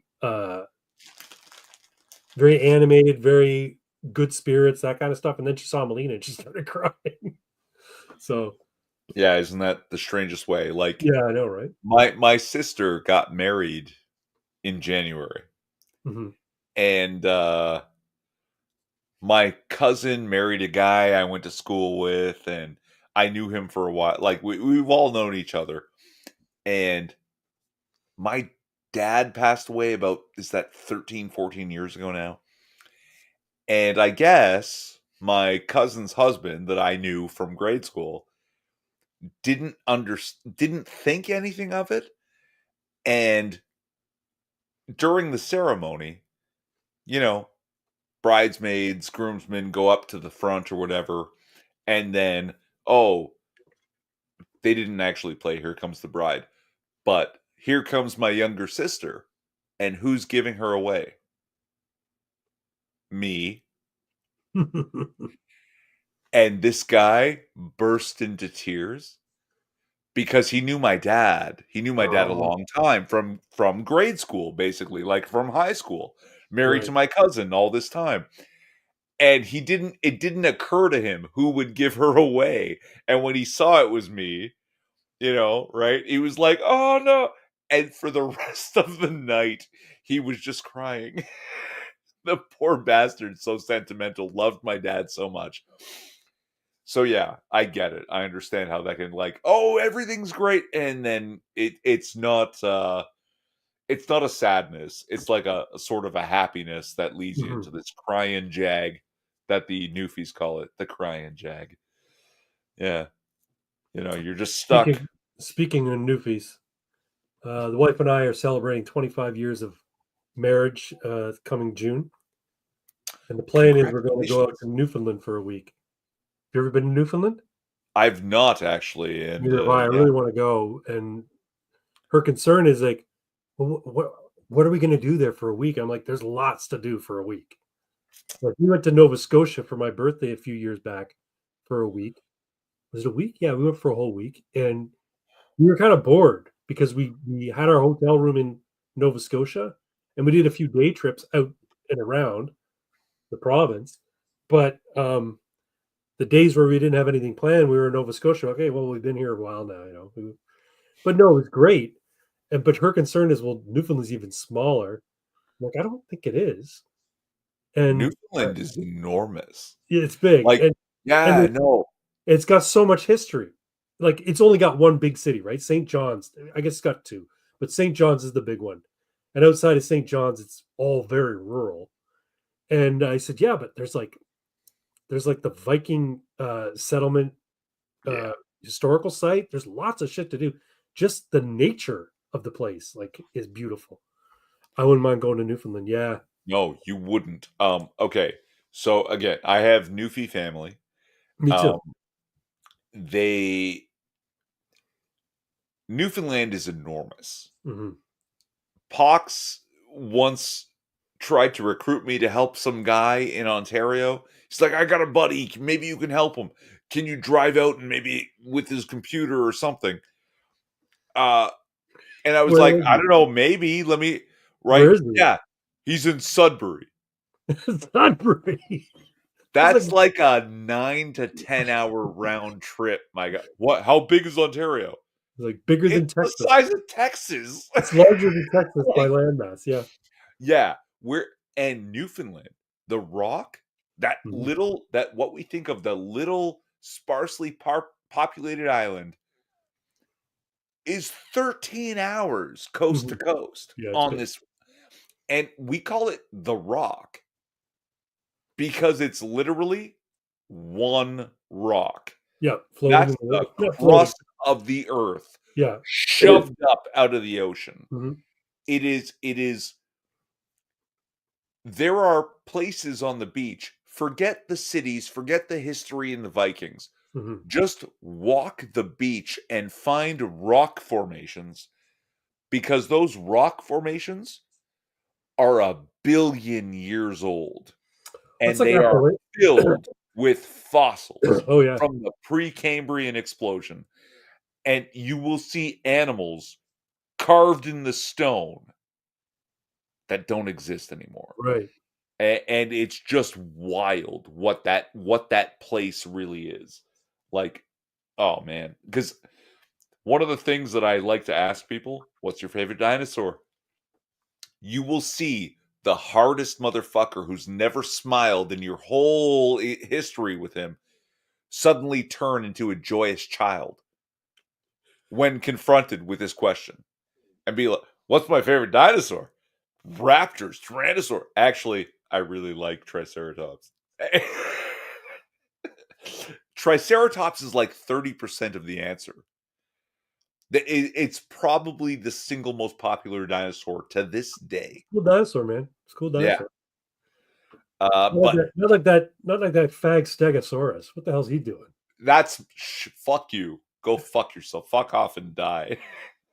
Well, you like the Stegosaurus? I love Stegosaurus. Really? Stegosaurus is my favorite, followed very closely by what they now call Ankylosaurus and used Yeah. to be Ankylodon. Yeah. That's the one that's flat bodied with like a fucking mace on the end of its tail, right? Yeah, the club tail. The Yeah, club, yeah, yeah. Like the original armadillo, but a yeah. reptile. The thing I don't like about Stegosaurus is the shit it's got going on. It's like almost like a platypus of dinosaurs. It's got the plates on its back, Yeah. these big giant plates on its back, and then it's got these spikes on its tail. I'm like, Yeah. make up your mind. Are you a plated fucking creature or are you a spiked fucking creature? No, so that's what made it the apex herbivore of its time. Yeah, it was tough to fight. It's Ajax! tough to take. Hey, Ajax. I thought it was called the Prehistoric Rock because armadillo, it yeah. can't act either. That's right. But what made the Stegosaurus, really cool was that it had effectively a second brain. But a lot of the bigger ones did too. But for Stegosaur, that second brain was a weapon.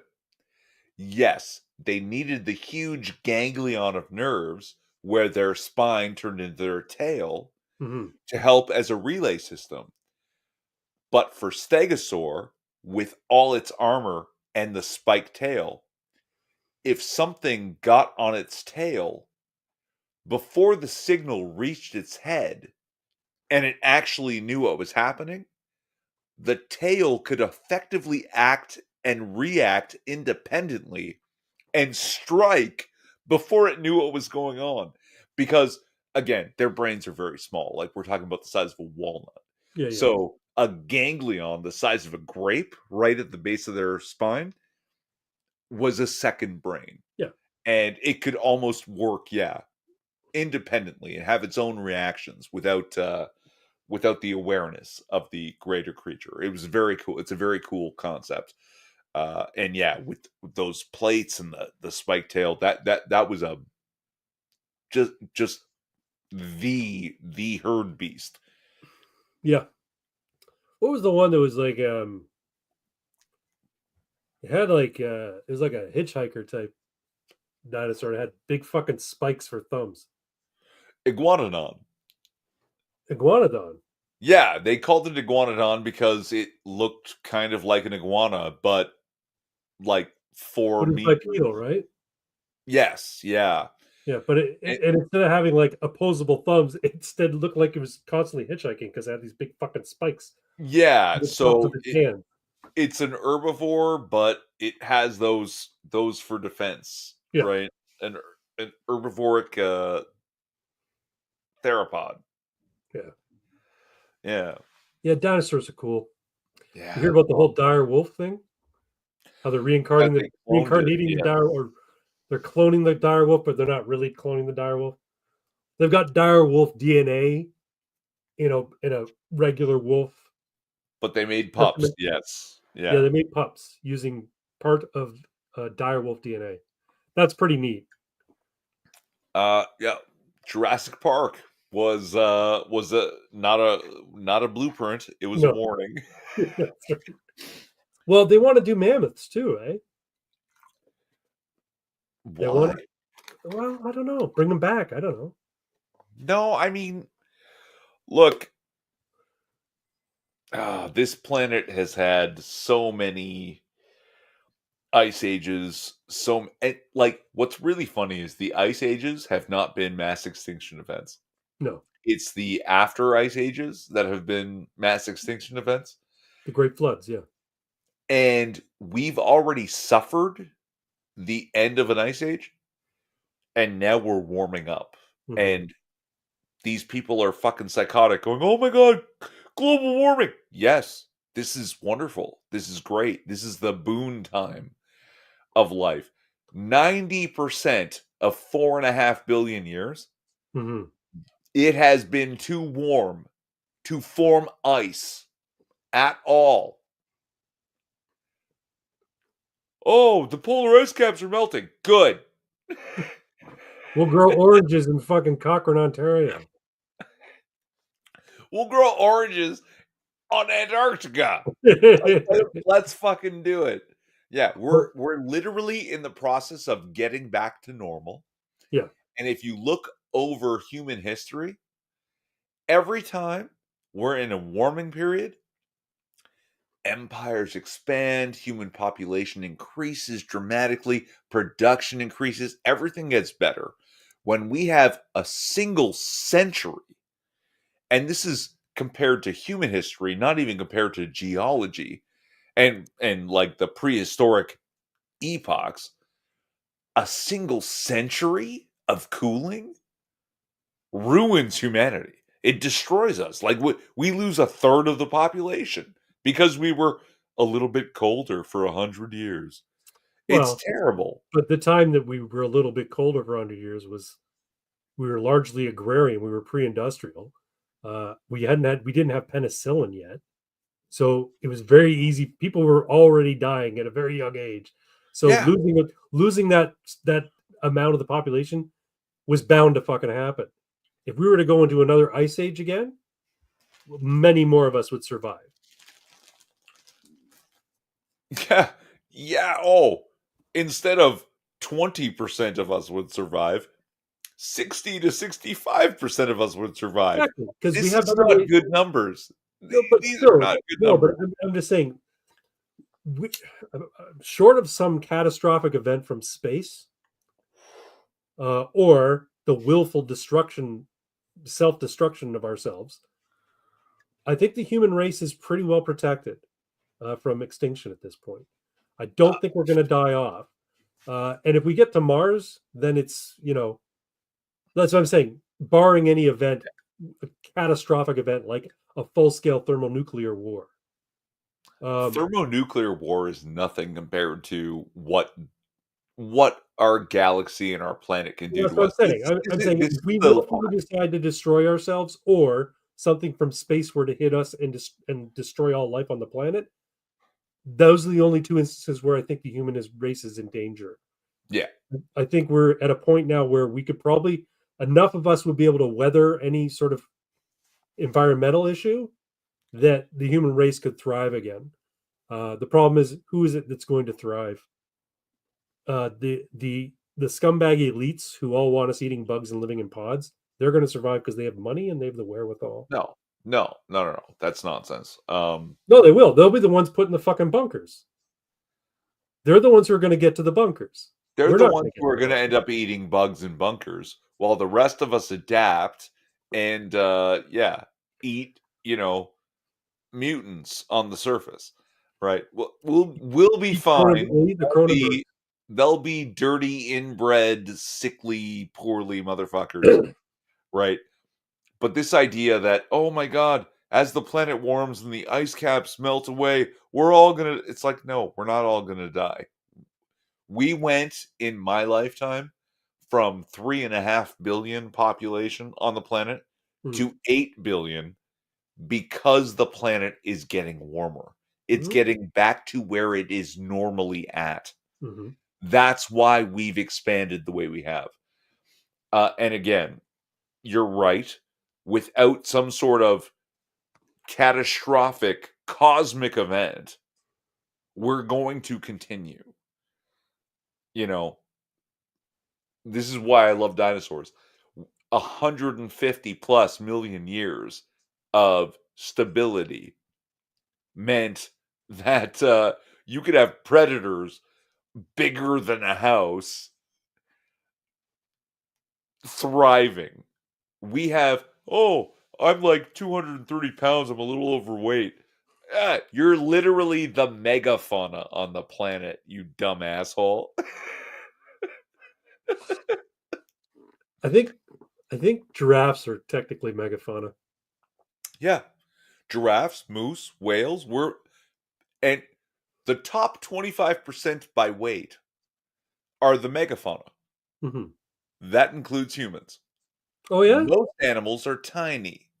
Most animals weigh between 1 and see, 2 pounds. I never considered like a gorilla to be a megafauna.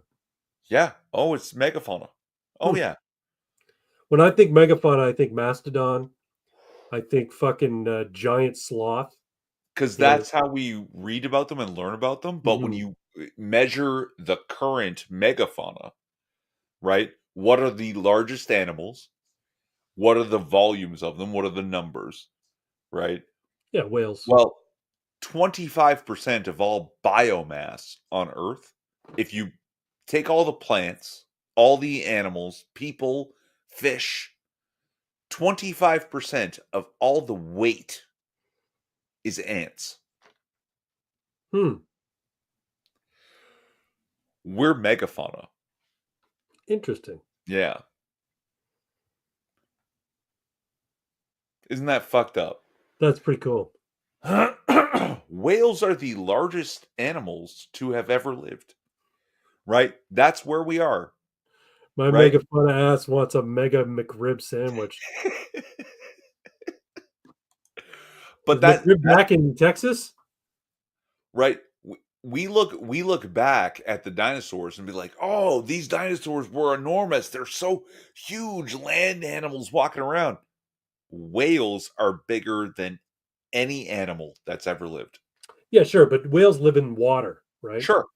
But that's not the point. The point is where we are now is we're warming, we're coming 65 million years from the last enormous catastrophe, the extinction level events, and all life is thriving better than it ever has. It's just a shorter period of time. Dinosaurs had the dynasty, right? Like Mhm. 150 million stable years is very fucking rare. Mm. Um, you know, five plus extinction level events where 75 to 85% of all life dies. That happens on Earth. And yet, every time we come out better. It's true. And now here we are with the blue whale has a heart the size of a fucking Volkswagen. That's huge. It's heart.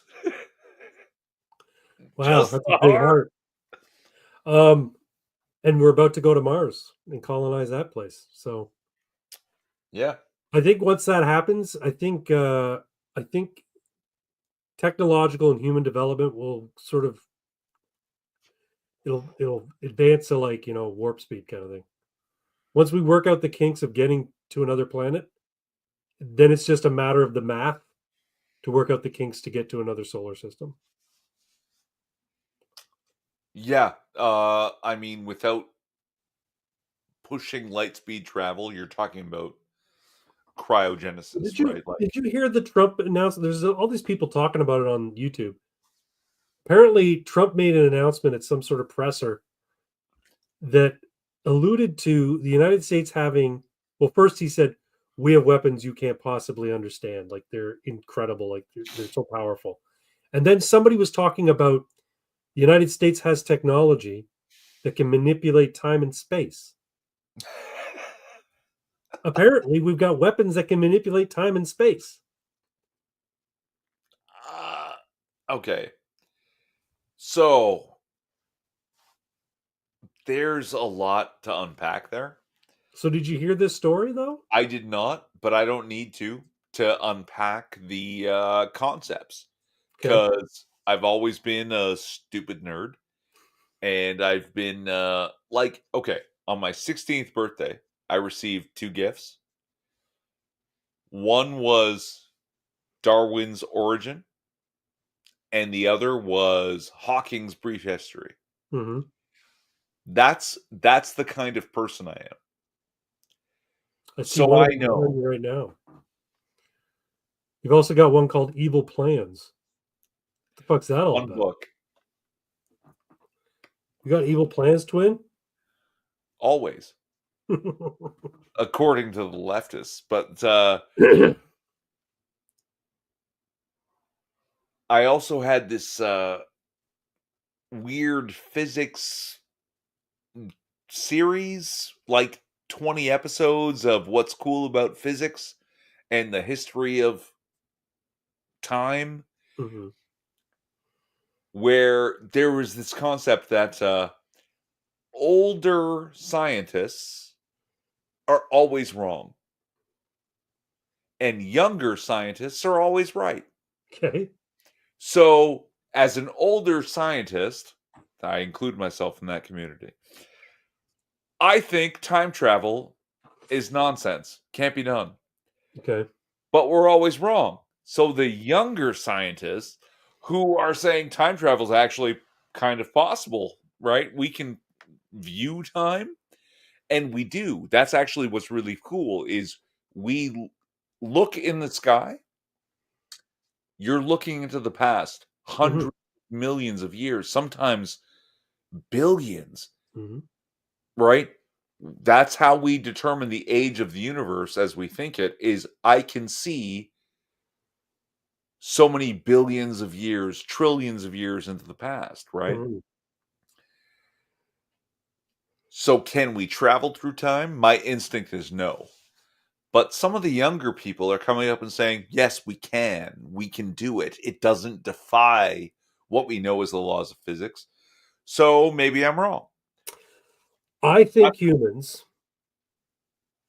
being expressions of the uh, cognitive universe, are capable, it given enough time, are capable of anything they set their mind to. I think if we wanted to develop, if we wanted to give people superpowers, like superhuman strength via technology or advanced biology or genetic manipulation, we could do it if we have the will and we want to take the time to do Do it. what? Give mimic superpowers. Give people Sure. superpowers. Sure. No, mimic superpowers. I'm for. Fly to other stars or Okay. travel to other stars. Yeah. Anything we want to do, ultimately we can do it if we have the will and want to put the effort into it. let's circle back to time travel. Yeah. Before we get too far, how do we do time travel? Because that was the thing that I was trying to.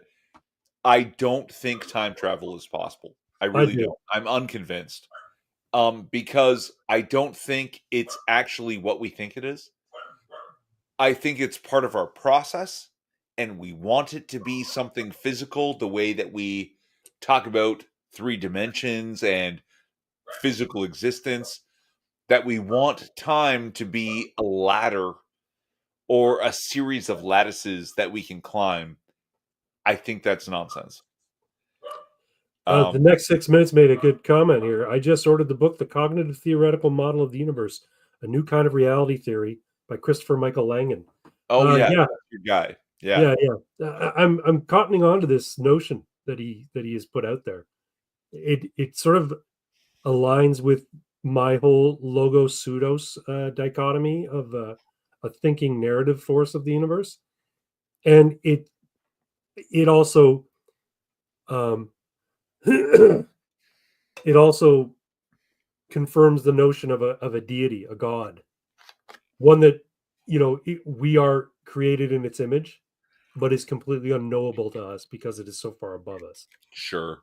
So yeah, it's an interesting theory, and every time I talk to somebody about some of these heady topics, I'm like, you should look into this.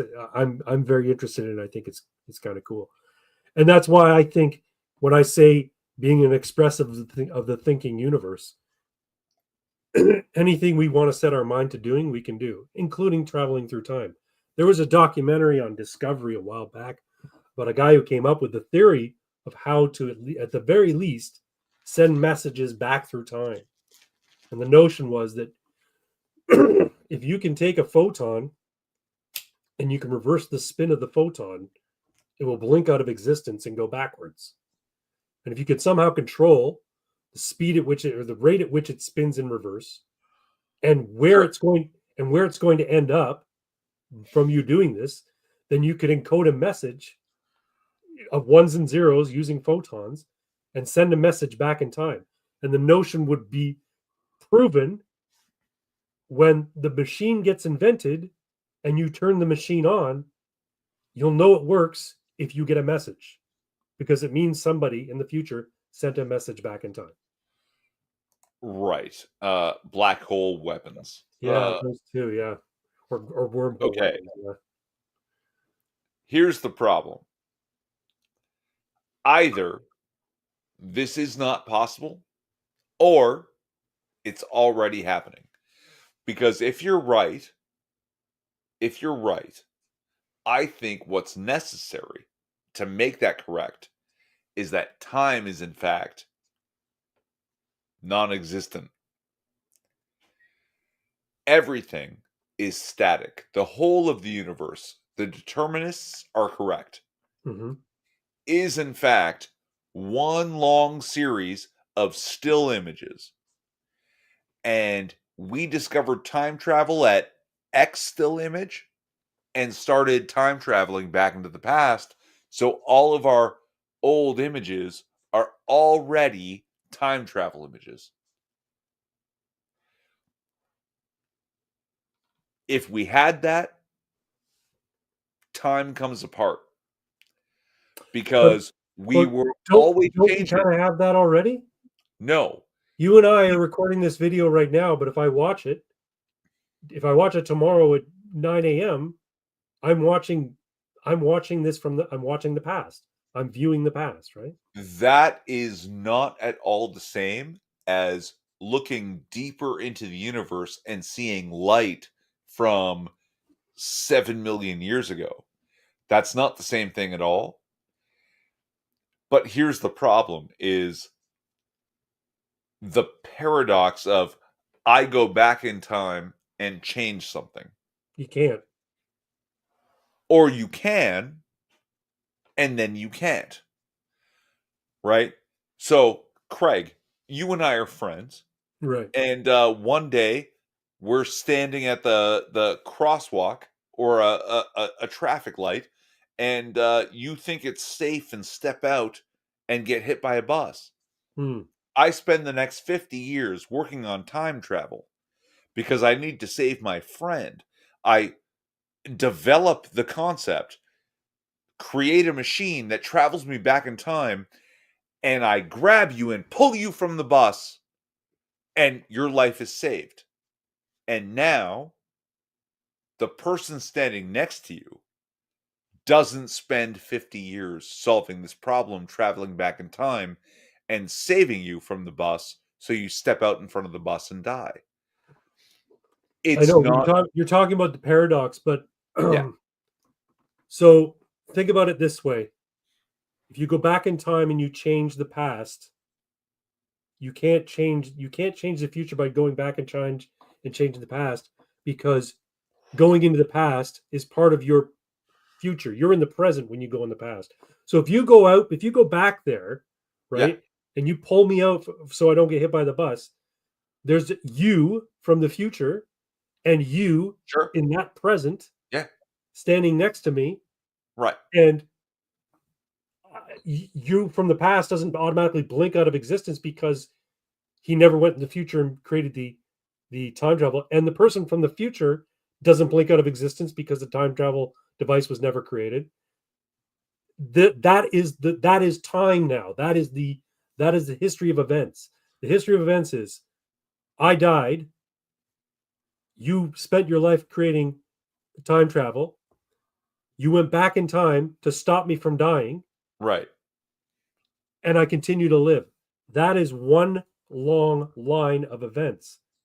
So right, in essence, me dying never occurred. right. There's no paradox. Okay. No, no, no, no. That's where you're wrong. There is a paradox. The paradox is either it didn't happen or it never mattered.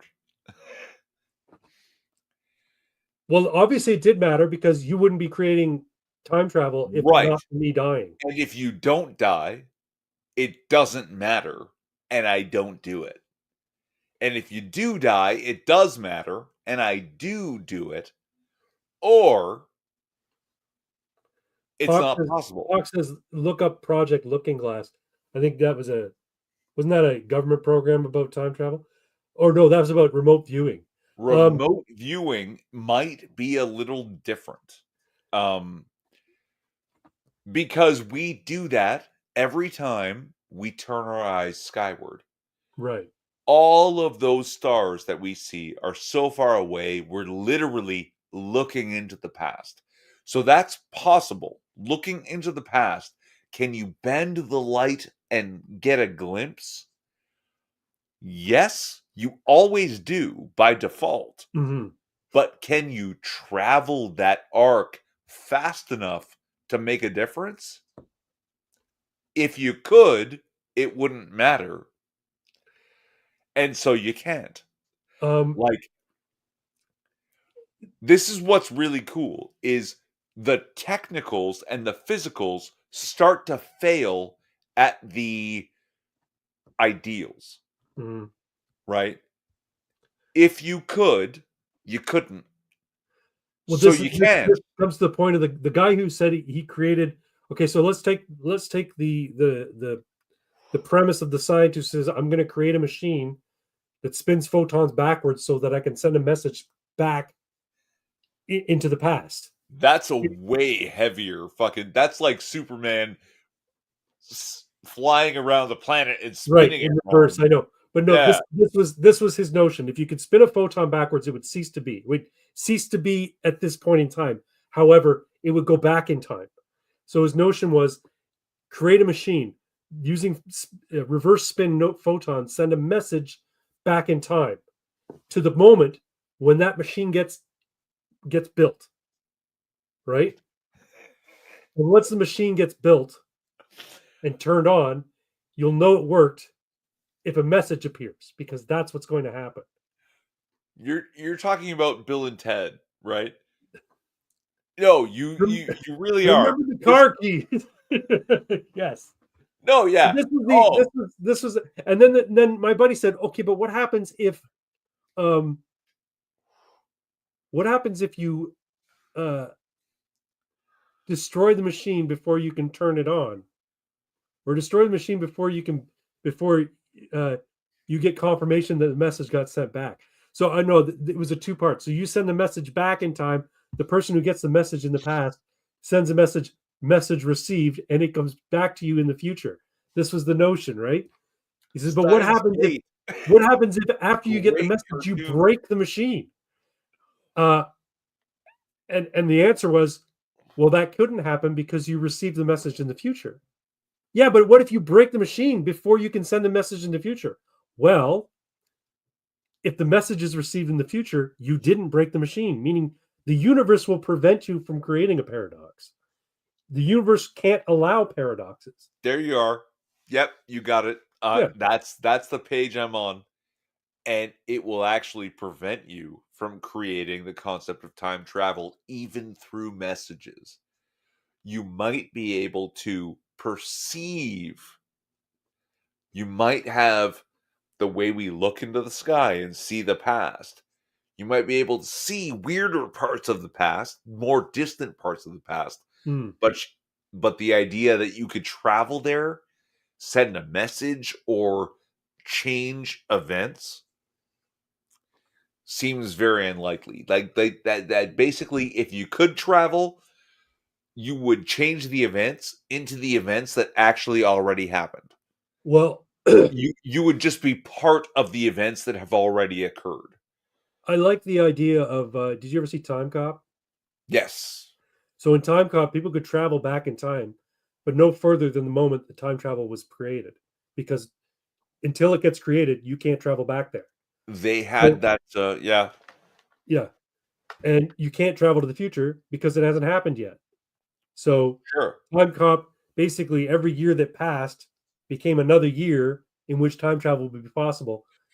Um, and you couldn't go any further. So people are like, well, where are all the time travelers then? If time travel has been invented, or time travel could be invented, why aren't there people coming back from the future to talk to us? Well, because we haven't invented it yet. But once we do, and this is another thing he said. So the guy who makes the first time machine, the first machine to send a message through time, he is going to be visited by tourist time travelers because they'll all want to go back in time to the moment when the time See machine was that guy, invented, right? right? He's going to see a whole bunch of people just appearing around him, coming and knocking on his door saying, "You're the guy." It's kind of like uh, if you knew that Alexander Graham Bell was going to invent the telephone, right? If you knew he was going to invent it, wouldn't you want to be there for the first test call?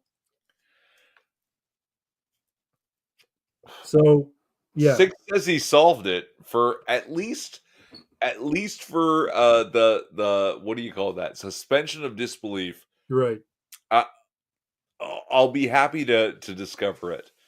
Uh and what's this? So can Can I I have have a second a chance? second chance? Yeah. No. Everybody gets a second chance. No. Everybody. No, you don't. That's a lie. You always you You get another first chance. Good luck. no. Uh Everyone has a second chance to undo a sin or make amends for some past injury to somebody. You always it's never too late, Ben, I like to think of it as another to first chance. it's never too late to attain redemption. That's not wrong. I like that. But time travel, man. No. If time travel is a thing, then time is imaginary. And what you're looking at, all of existence, from the Big Bang to the end of history, is a still image. And we're just turning our head and watching each frame go by. And we don't get choice. We don't get influence. We don't get to do You are what predetermined. we are all predetermined from beginning to end. The moment you introduce time travel, events are changed by the time traveler, and everything is outside of the individual's control. But Yeah, but no, here's the thing. I do believe the universe accounts for free will. I I think time travel destroys free will. I don't think that's the case.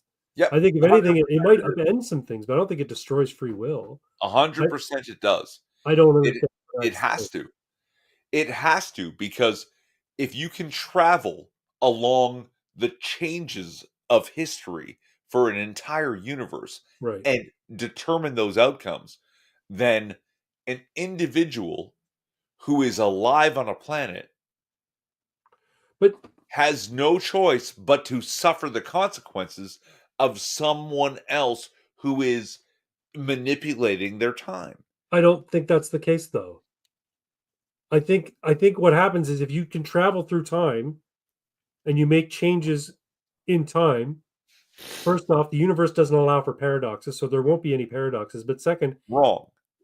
The universe does allow for paradoxes. We know this from black holes, from white holes, from I don't think it does. I don't think it no, does. I no, think no, those are no. They're phenomena, there already, but they're not and now paradoxes. you're adding a new element No, they're that not is paradoxes. very They're just human they're and just they're not just galactic. phenomena of the universe. They're just how the universe functions. That is such a cop out. No, we have to explain them. What, black And holes and white no, holes? no, no, no, no, hold on, hold on, hold on, hold on. You said I don't have to explain the actual occurrences of the universe, and that's why time travel might work. That's No, that's not what literally I'm what saying. you said, and I That's not think what I you don't said. have enough physics to understand you said No, that's that. not what I said at all. I No, said that no, I no. don't. You literally said that. I know that because I have enough physics to know what that means. And I think you don't have Tell me enough what I physics said to again. know you Hold on, just hold said on. that. Tell No, no, me, no, no, no. tell me what it is I said. You said time travel can be possible and we can have free will. And you didn't do any like that's a huge non sequitur without any explanation. And it's like, no, no, no. Those things are independent of each other. But I And don't you think did of it. not describe any connection. You Per, basically said, I can have my cake and eat it no, too. I. What I said was I believe the universe accounts for free will. I also believe that it might be possible to travel back in time That's having your without cake and no, no, no, without no, no. paradoxes.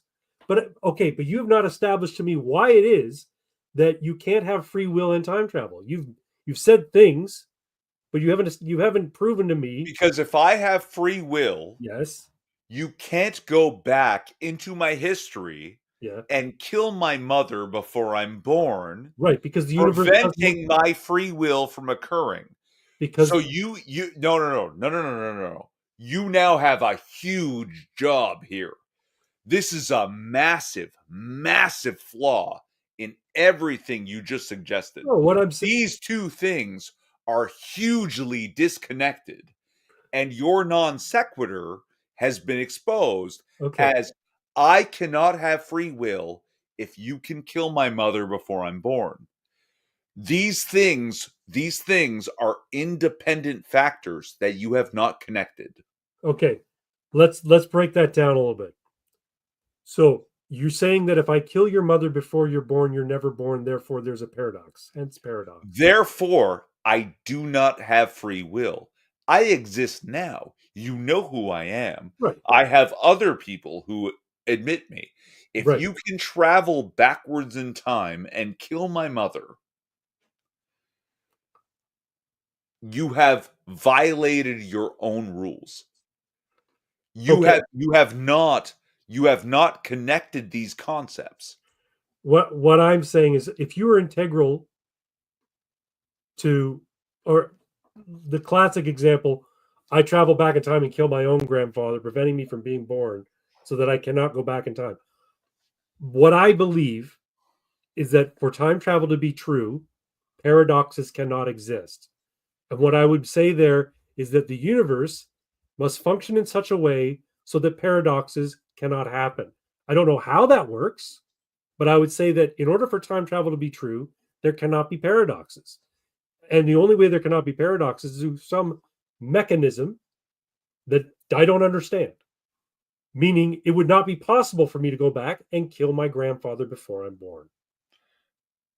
The universe won't allow it That is the because it would grossest, most fucking because it would create a basic paradox. norm. No, that's the grossest, most basic normie cop out I've ever heard. This isn't You me. This is the people who are you know why? theorizing about time travel. No, no, I'm sorry. You have to do a much better job of murdering my mother and deleting my existence because you know who I am. This is a real face. Kill your own grandfather. I don't care.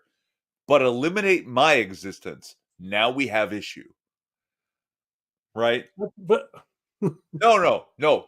you Delete. were saying in the beginning that I'm sorry. if I I could go blinked out back of and kill your if I go Craig. back and kill you or stop me from being hit by a bus, then Here, obviously it didn't matter. here's my problem. Neither you nor I have blinked out of existence. So Right. obviously, you cannot travel back in time and kill your own grandfather or Right. murder my mother. Right now, what we have as evidence is that we exist, and Yes. our existence seems to be linear Right. on a timeline that we cannot alter. Right. So maybe it's like time Now, travel. here's the other problem.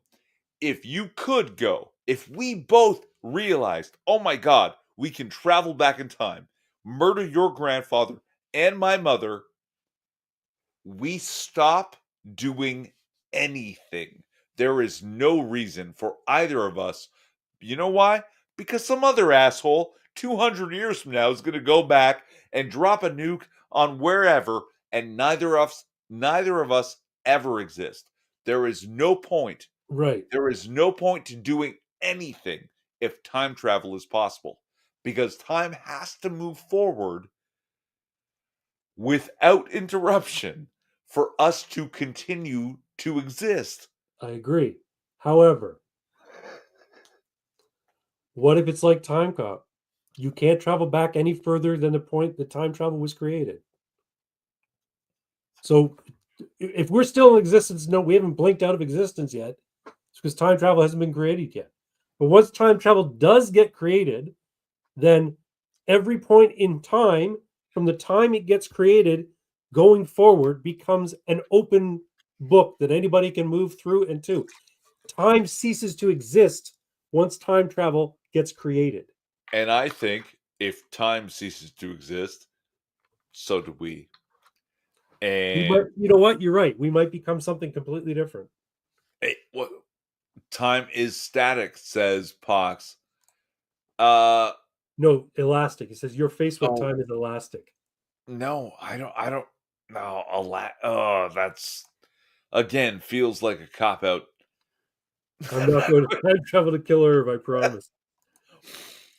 Hey, come get me. As long as it's from the future, come get me. Well, I'll eat my it own won't be words. until time What travel's invented. So if you do get him, it'll be like much later in his life. time travel, it just doesn't seem time travel seems like a thing that would undo existence, right? Again, I'm an older scientist.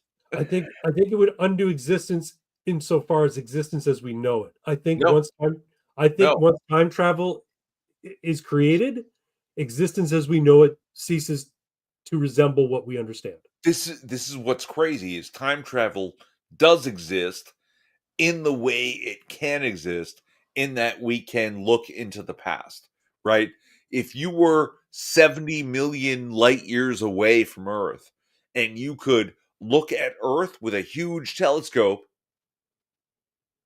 you would see dinosaurs. That would be cool. Yeah.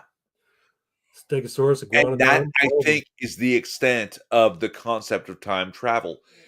We've had this idea that oh, we have three dimensions in physics, right? Up, down, left, right, front, back, and a half dimension. Time moves forward. We call it change, and it's a half dimension. I don't think it's a half dimension at all. I think we have 3 physical dimensions, and change is not a dimension. We want it to be mathematically.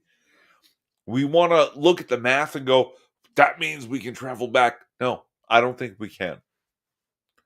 I don't think we can undo our wrongs. I think we came from a very little nothing.